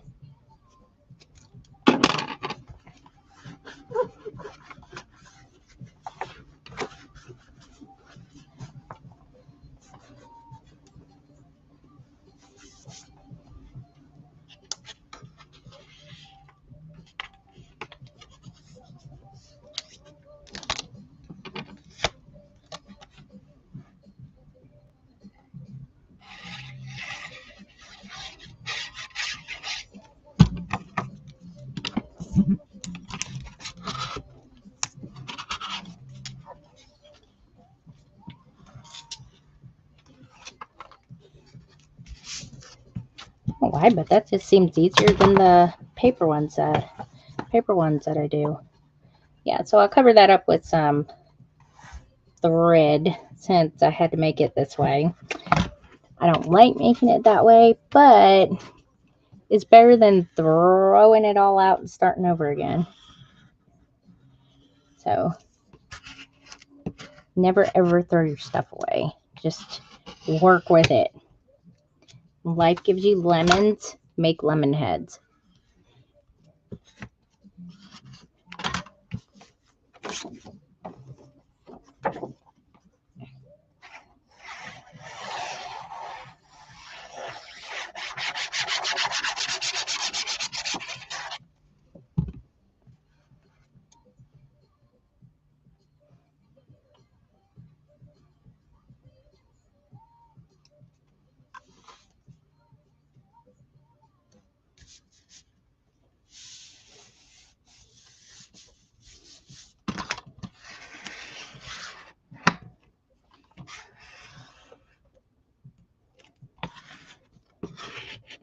I'll get some metal book corners. Oh, that's perfect.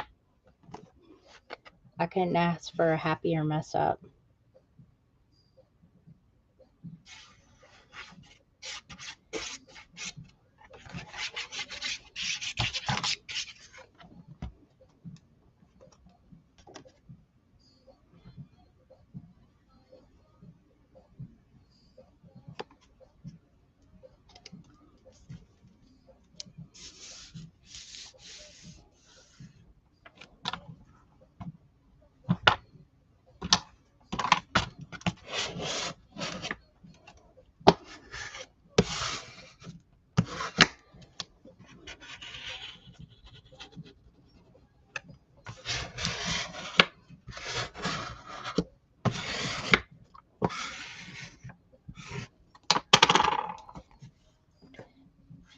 Okay, not too shabby. I think this will work.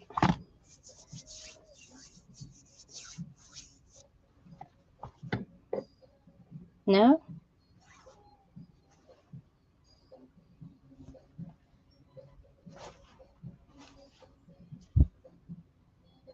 Nope, the right side.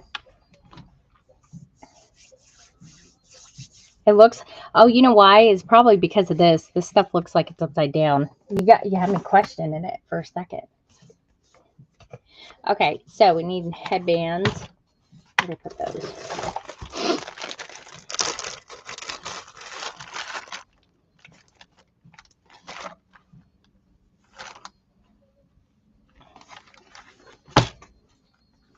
And these are just going to go right there like that.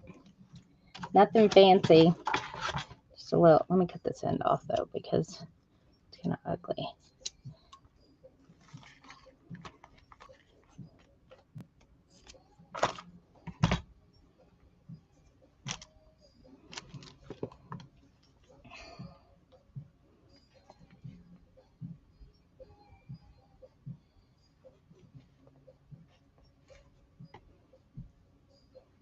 I don't want to stick it right there too much.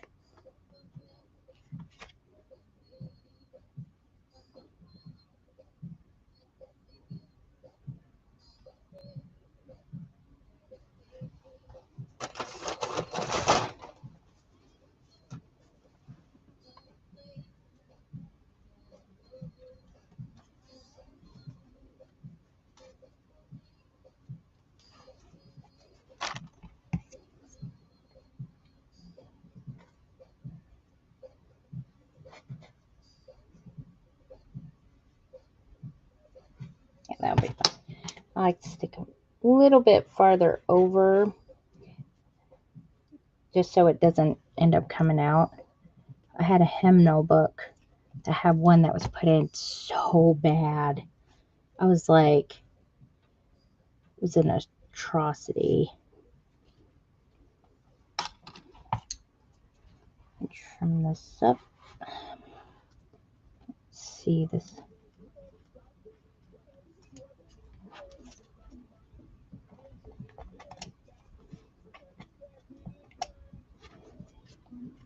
Okay.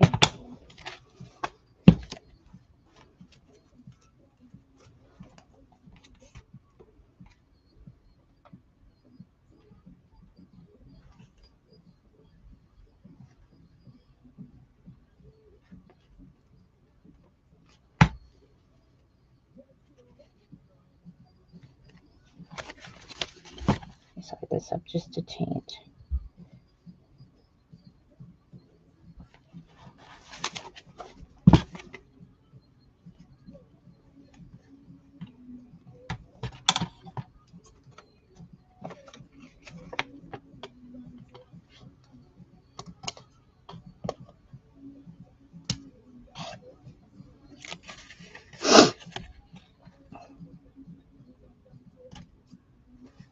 There you go.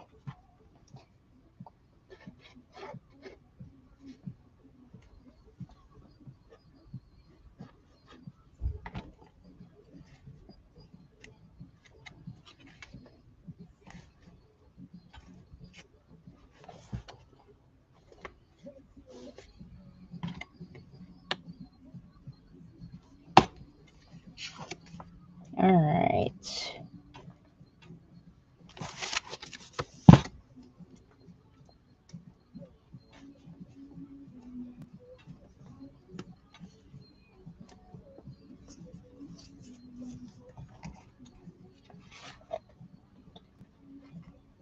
I'm just cutting off the pieces of mesh that are like bamboo. You can cut them out and get rid of them, but then they just keep on coming back.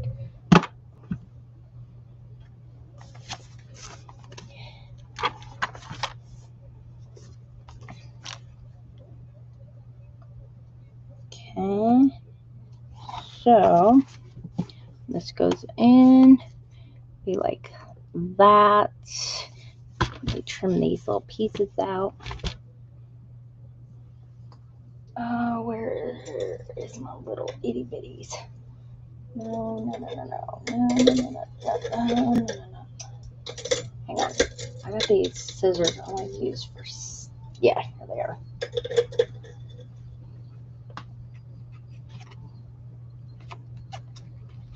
Stuff it like right about there. I was trying to think of how I did it last time.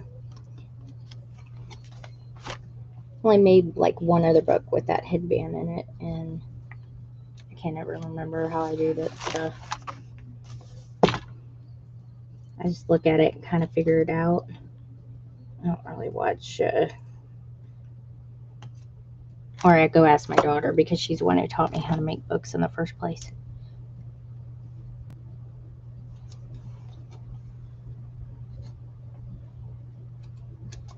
There we go. Yeah, I like that better. All right. So, sorry. Let me move this stuff out of the way so I can move it back up here. Like that.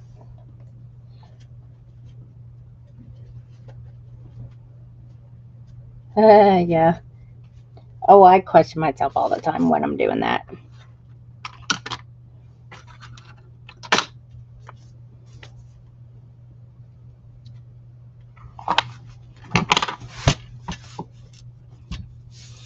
Okay, so it's going to go on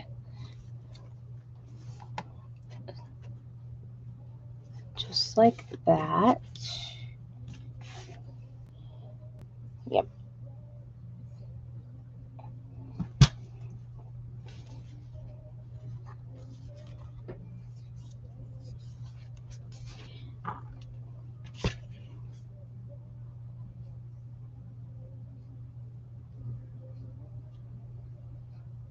Stay down.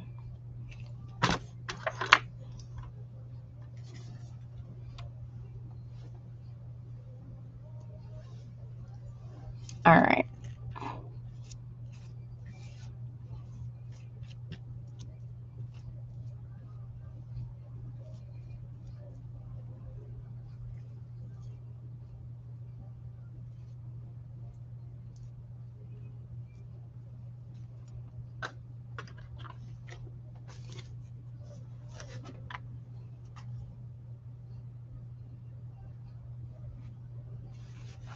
This is where you gotta really just look at it from every single angle you can think of, just to make sure we're good.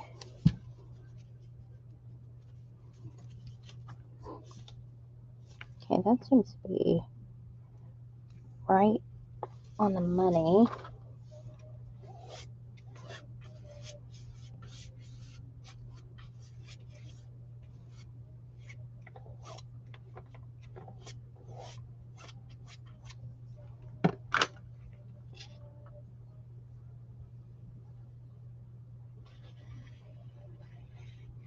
And as much as you want to play with it, don't. Just leave it. It's got to dry like overnight. You don't want to mess.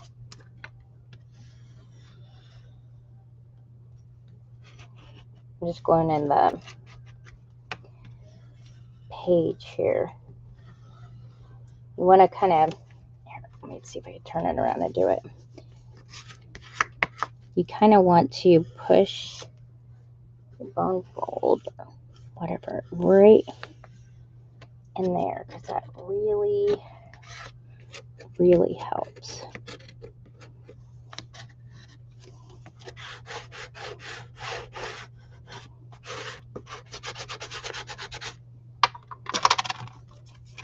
That way when you close it, you're already at the, hang on, here's my little seam. Hang on, I gotta see where my seam is.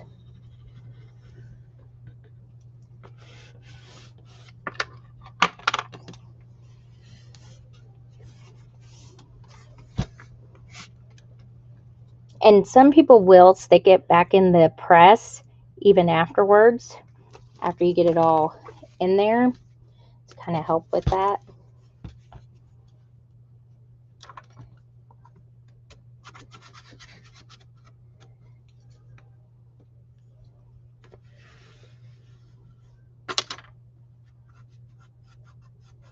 Let me get the edge down right here.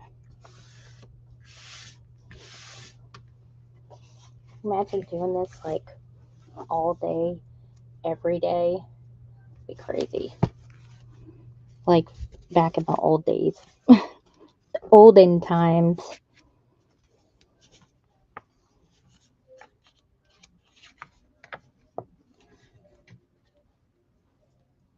What did I do with my baby?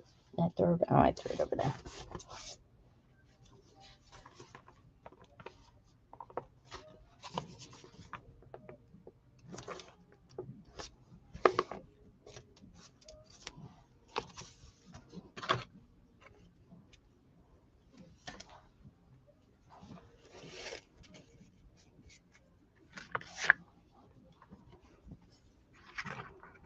Yeah, oh yeah.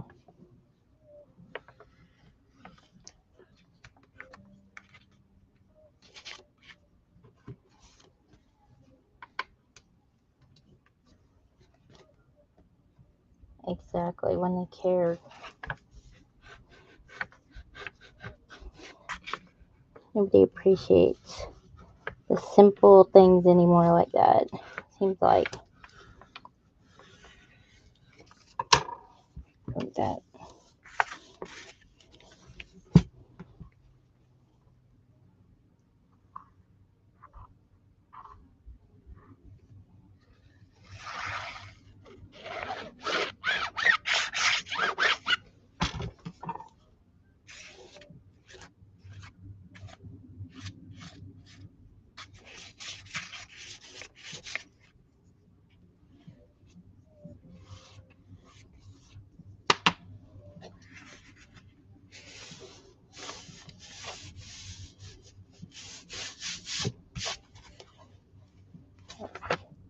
Whoop. Wanted to make sure it could bend the right way before I add some more glue.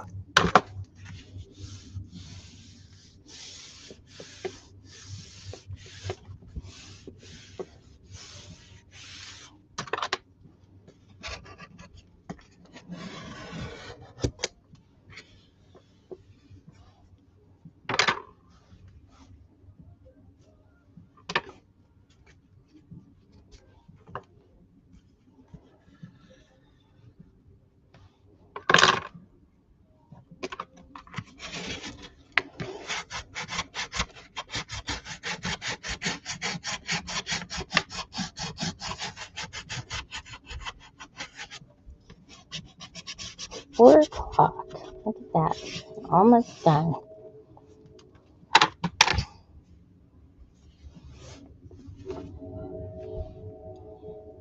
Okay. Fix the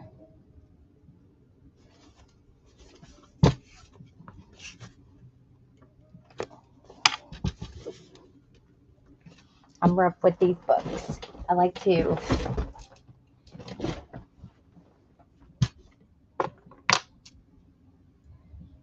Oh, really? Well, that's because that book sucks. I hate Jane Austen books. Oh my god. The girliness. My daughter loves them. And I'm just like, bleh. I like what Mark Twain said. He said he hated Jane Austen books. And he said he wanted to go dig her up and take her, like, I don't know, arm bone and just beat her with it. And I was like, all right. Oh, not me.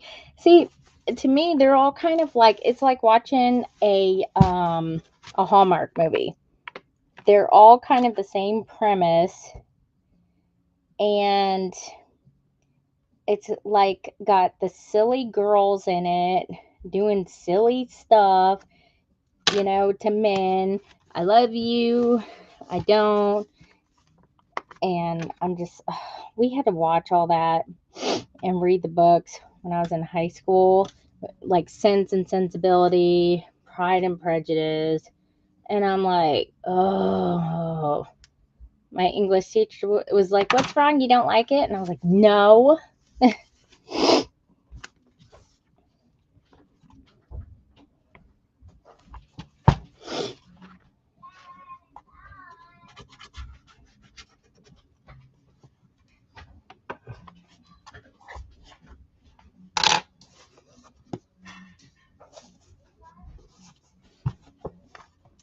push it this way. Let me see if I can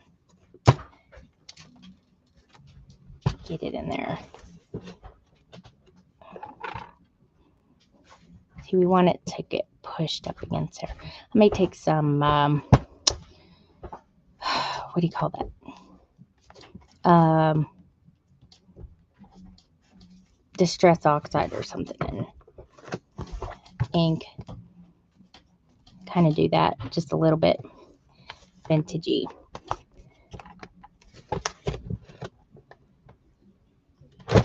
Whoop, there we go. I just want to make sure the spine is all the way in there, so when I go and leave it alone, it will dry and be like, ooh, let me get that out of the way.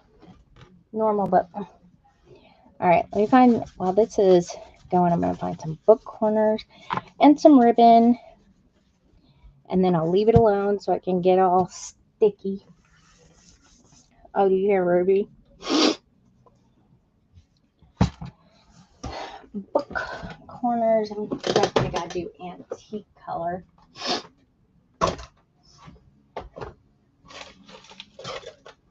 Bronze, here we go.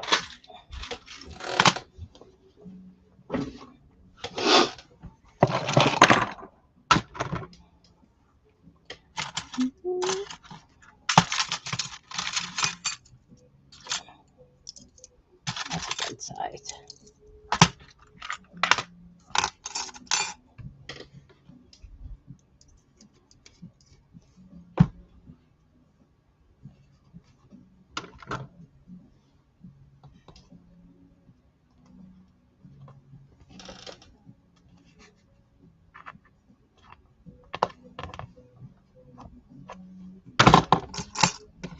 Ooh, one extra here. That sucker's stuck in there.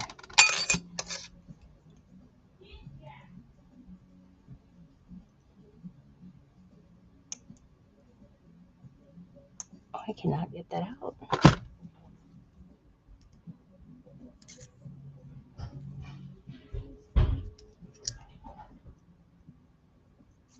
There we go.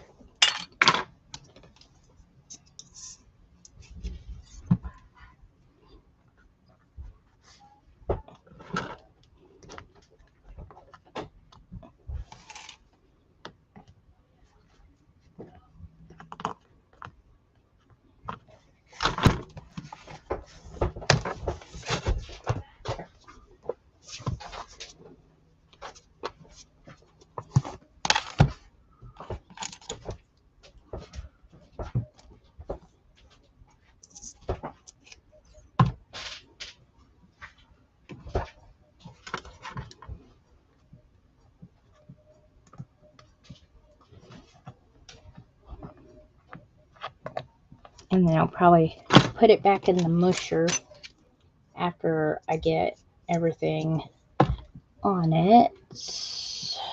That way it will stay flat. And then when it's dry, I'll mess with it more and then open, close it like I did with the other one. That way it gets used to it. So this, hang on, let me put a little bit. We will have something to kind of stick to. There we go.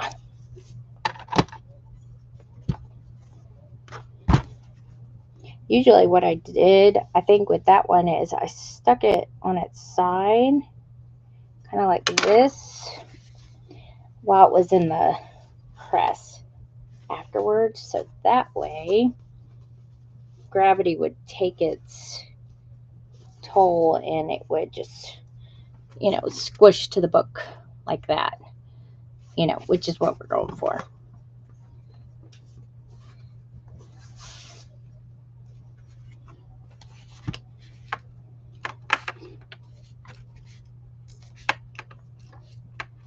You can also take a soft hammer too with your signatures to kind of mount if you want it to be like a rounded spine, you know, like on the corner. What was it getting? Ribbon. Ribbon. What did I do? I just had some ribbon that would be perfect. I was cleaning up stuff in here. And I got some like creamy color. Right. Yeah. And there we go. Put some ribbon on the spine. Like I said, I usually make books like this not with fabric. This is my paper method. But since I didn't make it small enough, which I'll do another one and make it smaller to where it looks like that.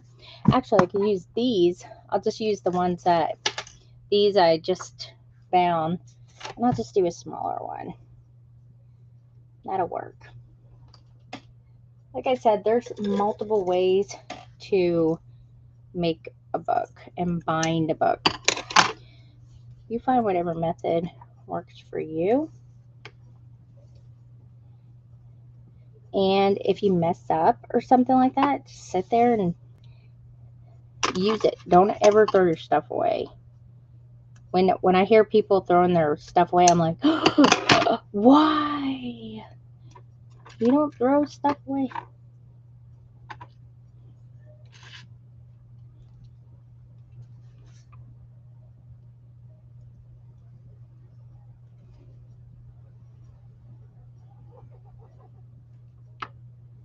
And this glue dries clear.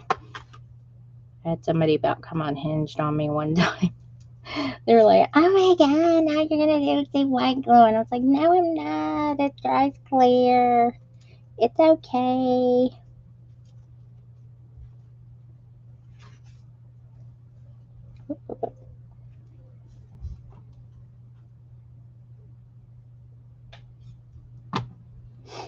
Alright.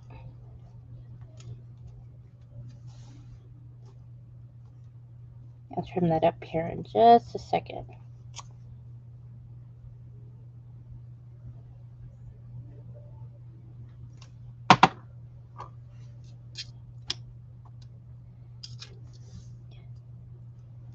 But I definitely prefer working with paper over fabric.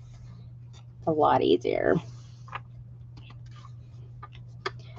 I like fabric journal covers, but they're alright. I always feel like even though there's like tons of fabric in the stores and stuff, I just always feel like there's not a big enough selection.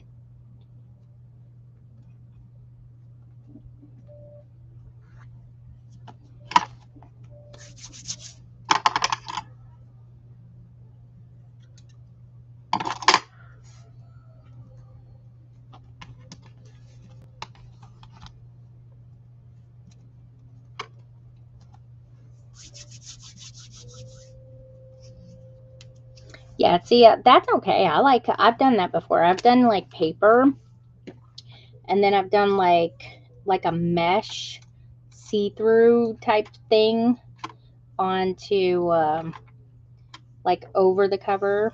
That's okay. Doing a combo thing, it's okay.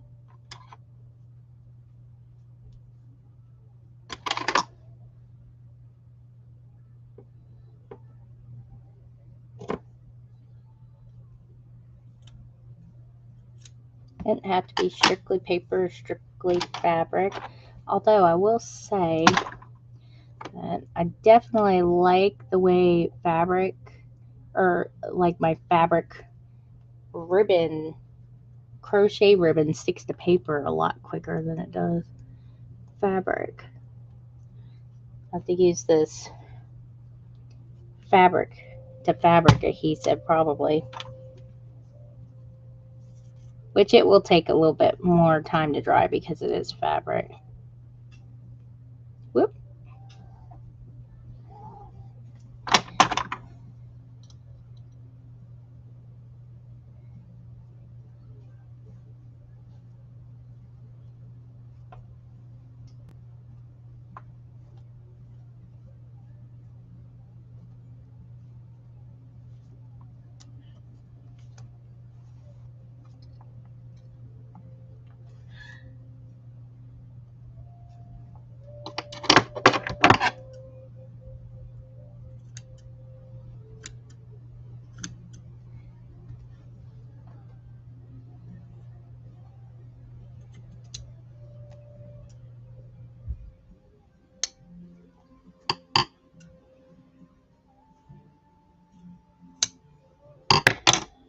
Alright, let me turn this over and I'll stick some of that fabric stuff right here so it will stick a little bit better.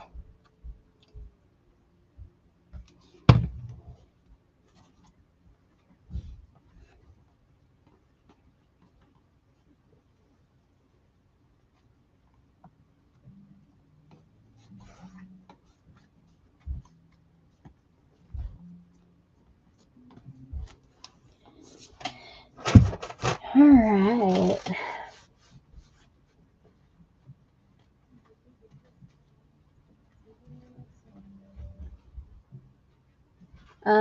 No, I wasn't looking.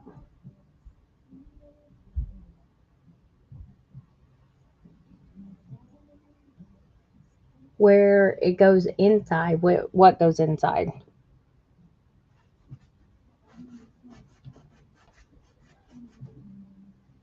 Hang on, I'm trying to get the glue off my hand.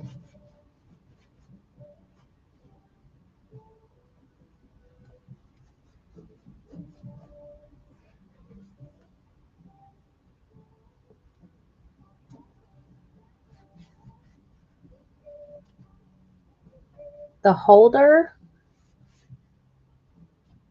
Oh, no. No, I'm about to get off of here. I can only be on here for a couple hours. It will have to be on another live, maybe on Tuesday. I'll have to remember how I did that one too. Oh, no, I do have that one written down. I remember now. That one's actually not... I actually also just came up with a different one too. That's a little bit easier to do that. It's... Usually I get like inspired by just random stuff and to do a book. And I got this... I'm just trimming this stuff up. Let me wipe this off so I don't get any glue on it. And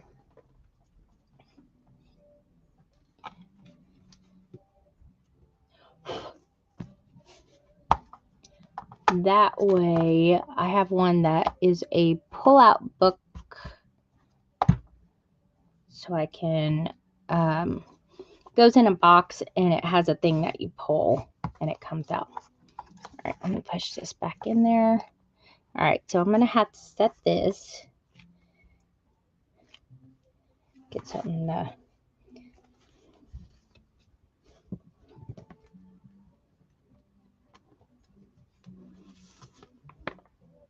What I did before, there we go.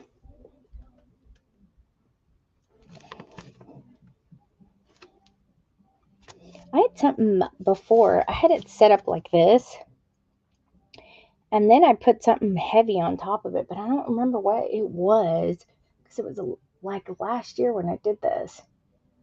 I don't remember.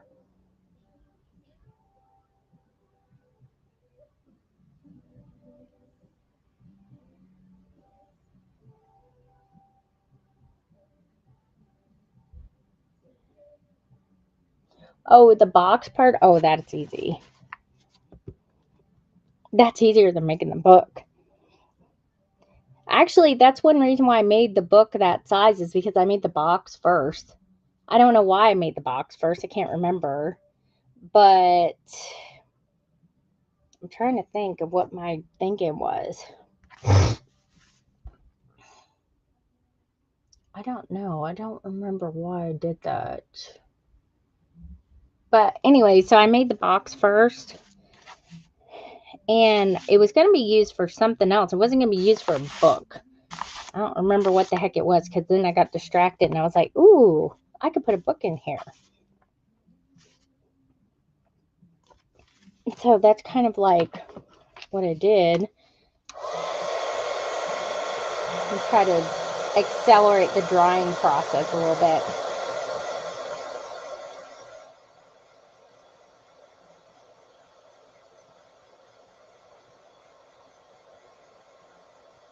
When in doubt, heat it out. There you go. Gotta have some oxygen to get to it to dry it up. Oh, that one's looking good.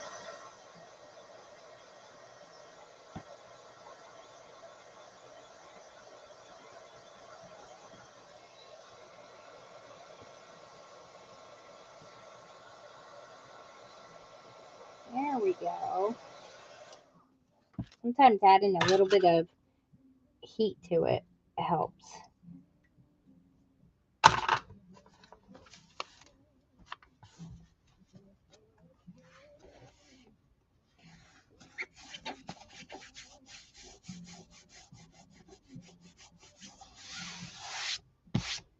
Get all that. Oh my goodness. That was Jack. He just barked and made our other dog's little bark collar go off. That's funny. He's such a buggerhead. There we go. Not too bad. I give this one a little bit of extra room compared to, whoops, compared to this one. I made the spine just a little bit bigger. So I'm going to say the spine is probably an inch. Looking at this. So I'm going to have to put this in the thing and get it all squished-ified. I'll probably just keep it like this. So other than that, I think it came out really surprisingly well, considering it's a lot bigger than this one, although it is the same size. Off, like, it looks like by about an inch and then maybe an eighth of an inch when it came to the spine. But oh no, the spine is probably the right size. It's because of how I did the binding method. So what I'm going to do is I'm going to squish this sucker down up in the press. And that way it will go for, see, what I want it to do is I want the cover, I don't want it to go this way. I want it to go this way like that. So I'm going to squish it down up in there.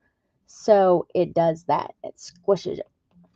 So we go get that press, put it in there, and I'll probably check on it like tomorrow.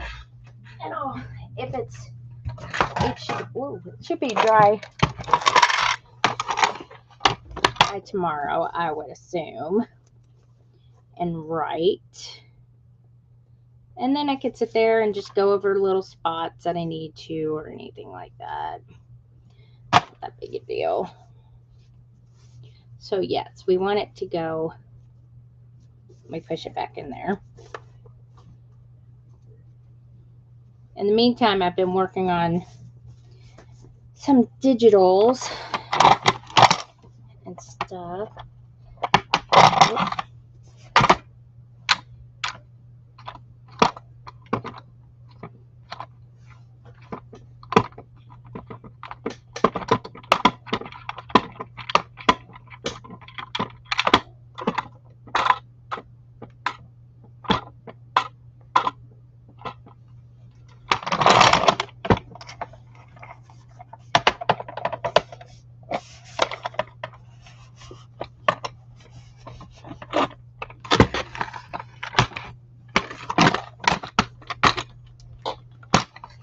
All right, get up there. All right, let me look here. Where's my little block at? There it is. Let me move this and then I'll get the box so I can put that in there. But yes, I can actually make a box. I'll bind this one and then I'll make a box that can go into. Oh, that would be perfect because I wanted to make a different one too. I had a different kind of box.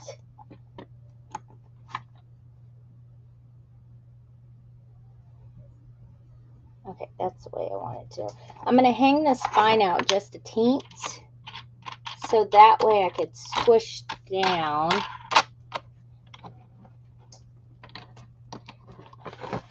Like this. I can squish it in there and then get the pages in there right. That way we'll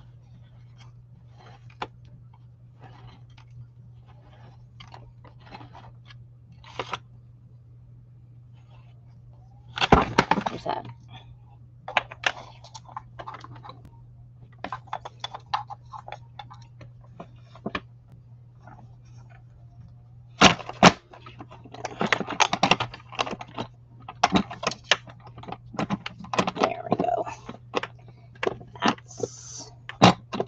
kind of what we're looking for.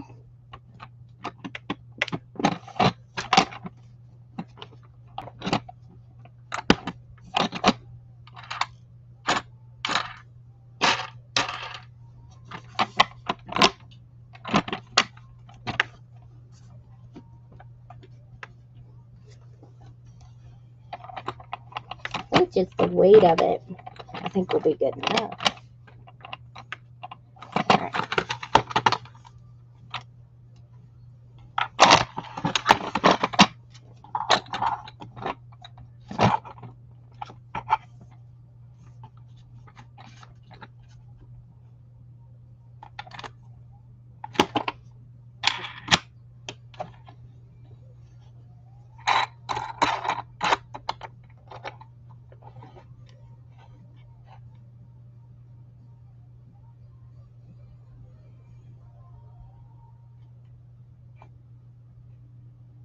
I probably did. That sounds about right. Because I already sent Angela like my work in progress stuff. And that actually sounds like something I would do. Some kind of makeshift something or other.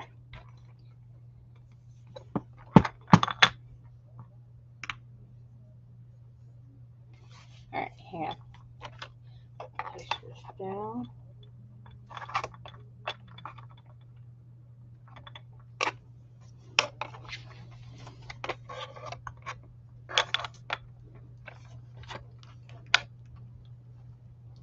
There we go. So, alright, that's looking good. I'm just going to hang this sucker out just a teeny tiny bit like that. And that way, it's kind of like when it's squishing down, it's kind of going this way too with the little block in there.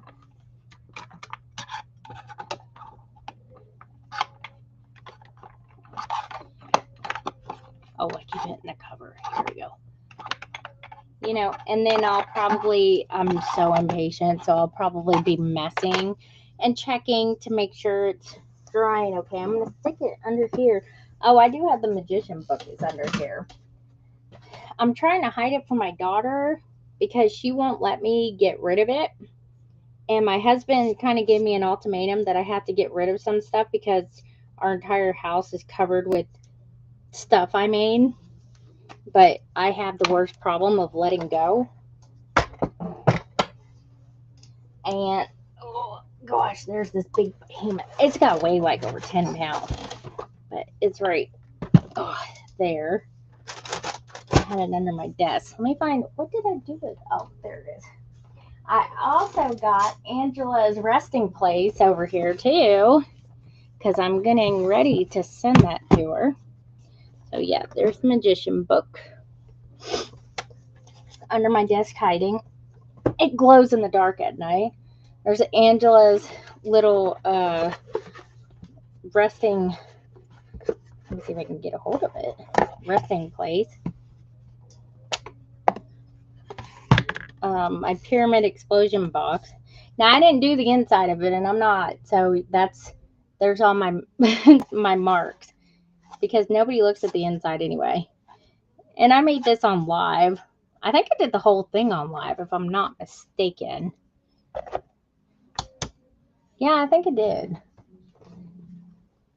And oh, there it is. This is the pop-up box thing, and this fabric on this book is all that same collection. The offensive Egyptian theme, sort of. It's not what I would have done for an Egyptian theme, but because I'm pretty sure Egyptians don't believe in tarot cards and crystals and all that stuff, but I got lectured really bad by a customer that was so offended by it because she was Egyptian. And I was like, hey girl, I'm with you. I completely understand.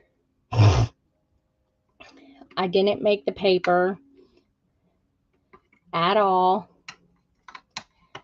That was not my decision, so please don't get mad at me. I'm trying to find my glue cap. There it is.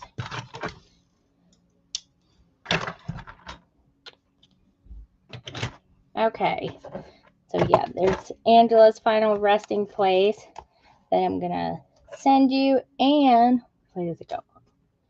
And I got everything sitting. Oh, no, let me put that under here. So this book is the one I was trying to remake. I call this the Hidden Egyptian Tomb. I didn't do anything else to the box, but I will say there are a few little things that I want to do different, like the flap here. I would definitely make a little bit longer. Oh, okay, yeah. I remember how I did this. Oh, I'm so good. I wrote the measurements down on the inside and left them like that. See, ain't I smart? See, I wrote them down in there. The waffle chick. Oh, yeah. That's funny.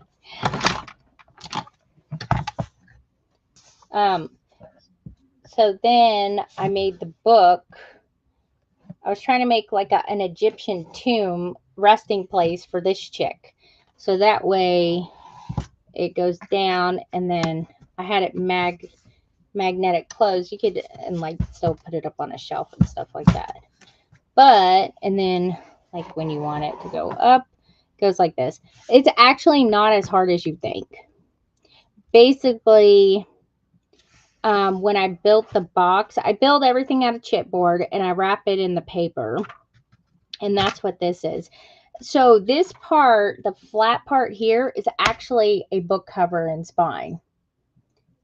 And so this, if you look at this, if you take this part out, this is a book cover and spine that I built. So that's how I did it first. And I'm like, okay, I got it. Now, and then I just added the little flaps on here. This one I'm going to make longer though, because see, it fits perfectly on there like that. And that's what I wanted to do. So I need to make it just a hair bigger. This one needs to be the size of this one. So this one needs to be a little bit bigger. And this one needs to be a little bit bigger. And so does this one. And then, so this is technically the spine of the book. The back cover, front cover. And then what I did was I put the liner on as if I was going to use it for a book cover. And you know what I did? I put this upside down. Look, the pyramids are upside down. Oops. Now I know why I never did anything else with this book. This is like a prototype thing. So then what I did was I put the liner in like I usually would. And instead of those signatures, I just put this box, 4 walls that I built, and the fifth wall is the spine of the book. Then I took 2 pieces of chipboard and I notched out these little holes right here. Then I covered them with the paper. And then I put this ribbon. You want to use a strong ribbon. So this ribbon, I put it in through here in holes that I notched out here too. And then it's glued under here. Like a big piece of it's glued here and then here. And then when I weaved it in there, because that's what's holding the book up. And that way when you go to close the book, it goes down like that. It's an easy concept, but that's how it does. I just sat there and glued it to one side and then just put it in through that hole, brought it out through this hole and glued it to the other side. And that's it. I have no idea what the measurements are. I just kind of eyeballed them on each side to make sure they were right.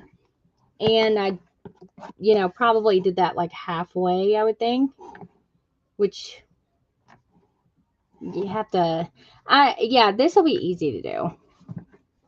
So yeah, I could do that.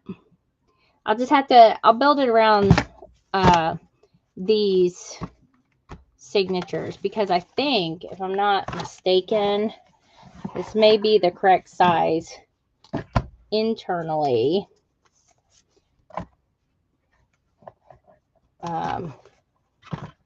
Maybe with a cover. Yeah, maybe. But yeah, I can figure that out.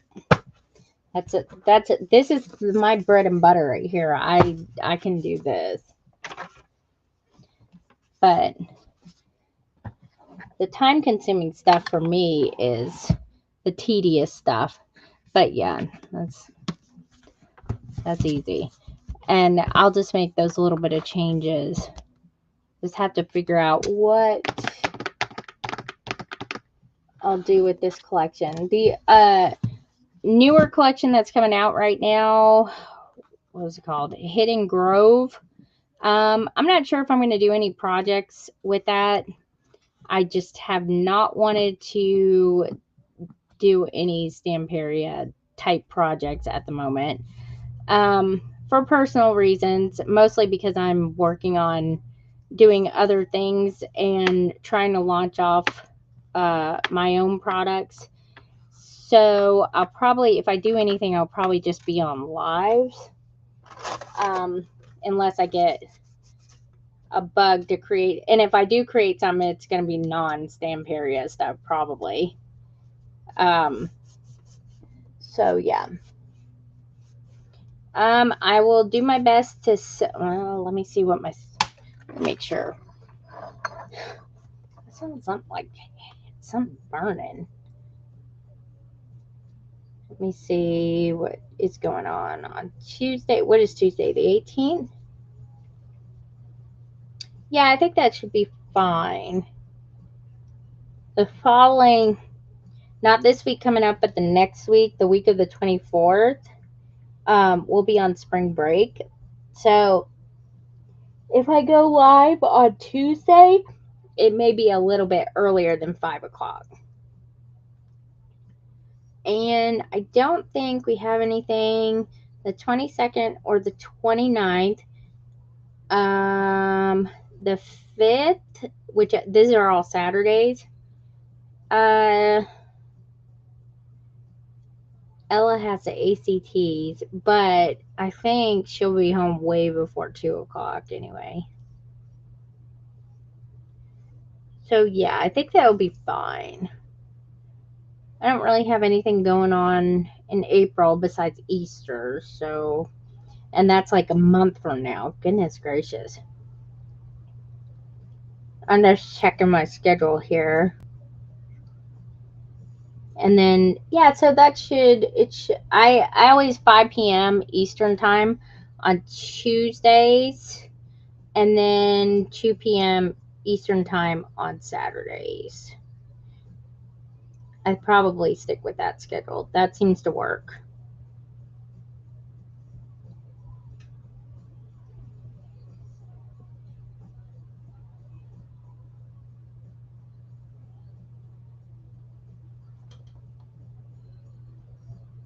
Go shopping. Who wants to go shop? I don't want to go out. Man, we're under like severe thunderstorm warnings and junk like that. Like Ruby came running downstairs earlier today because it started thundering. Oh, there you go. And she was just like scared to death. And I was like, come here, mommy will protect you. You don't want to be with daddy. He's taller. He'll get hit by lightning first. So, yeah. All right. So, I'll check on that book later on, probably before bed, and see if it's all dry. If it is, I'll make a results video and stuff like that. I know, that's what I always say. You don't want to be by him when, he'll sit there and he'll try to like shield me from like if it's raining or something. I'm like, get away from me! You're gonna get hit by lightning first. Alrighty. I will see you guys on Tuesday at 5 p.m. You guys have a wonderful rest of your weekend. I'm going to go work out. I'm going to go get my Beat Saber on. And you guys, thank you guys for joining. And I hope that you guys, like I said, stay safe out there because we're under like bad storms right now and stuff if you're on the East Coast. And I'll see you guys next week.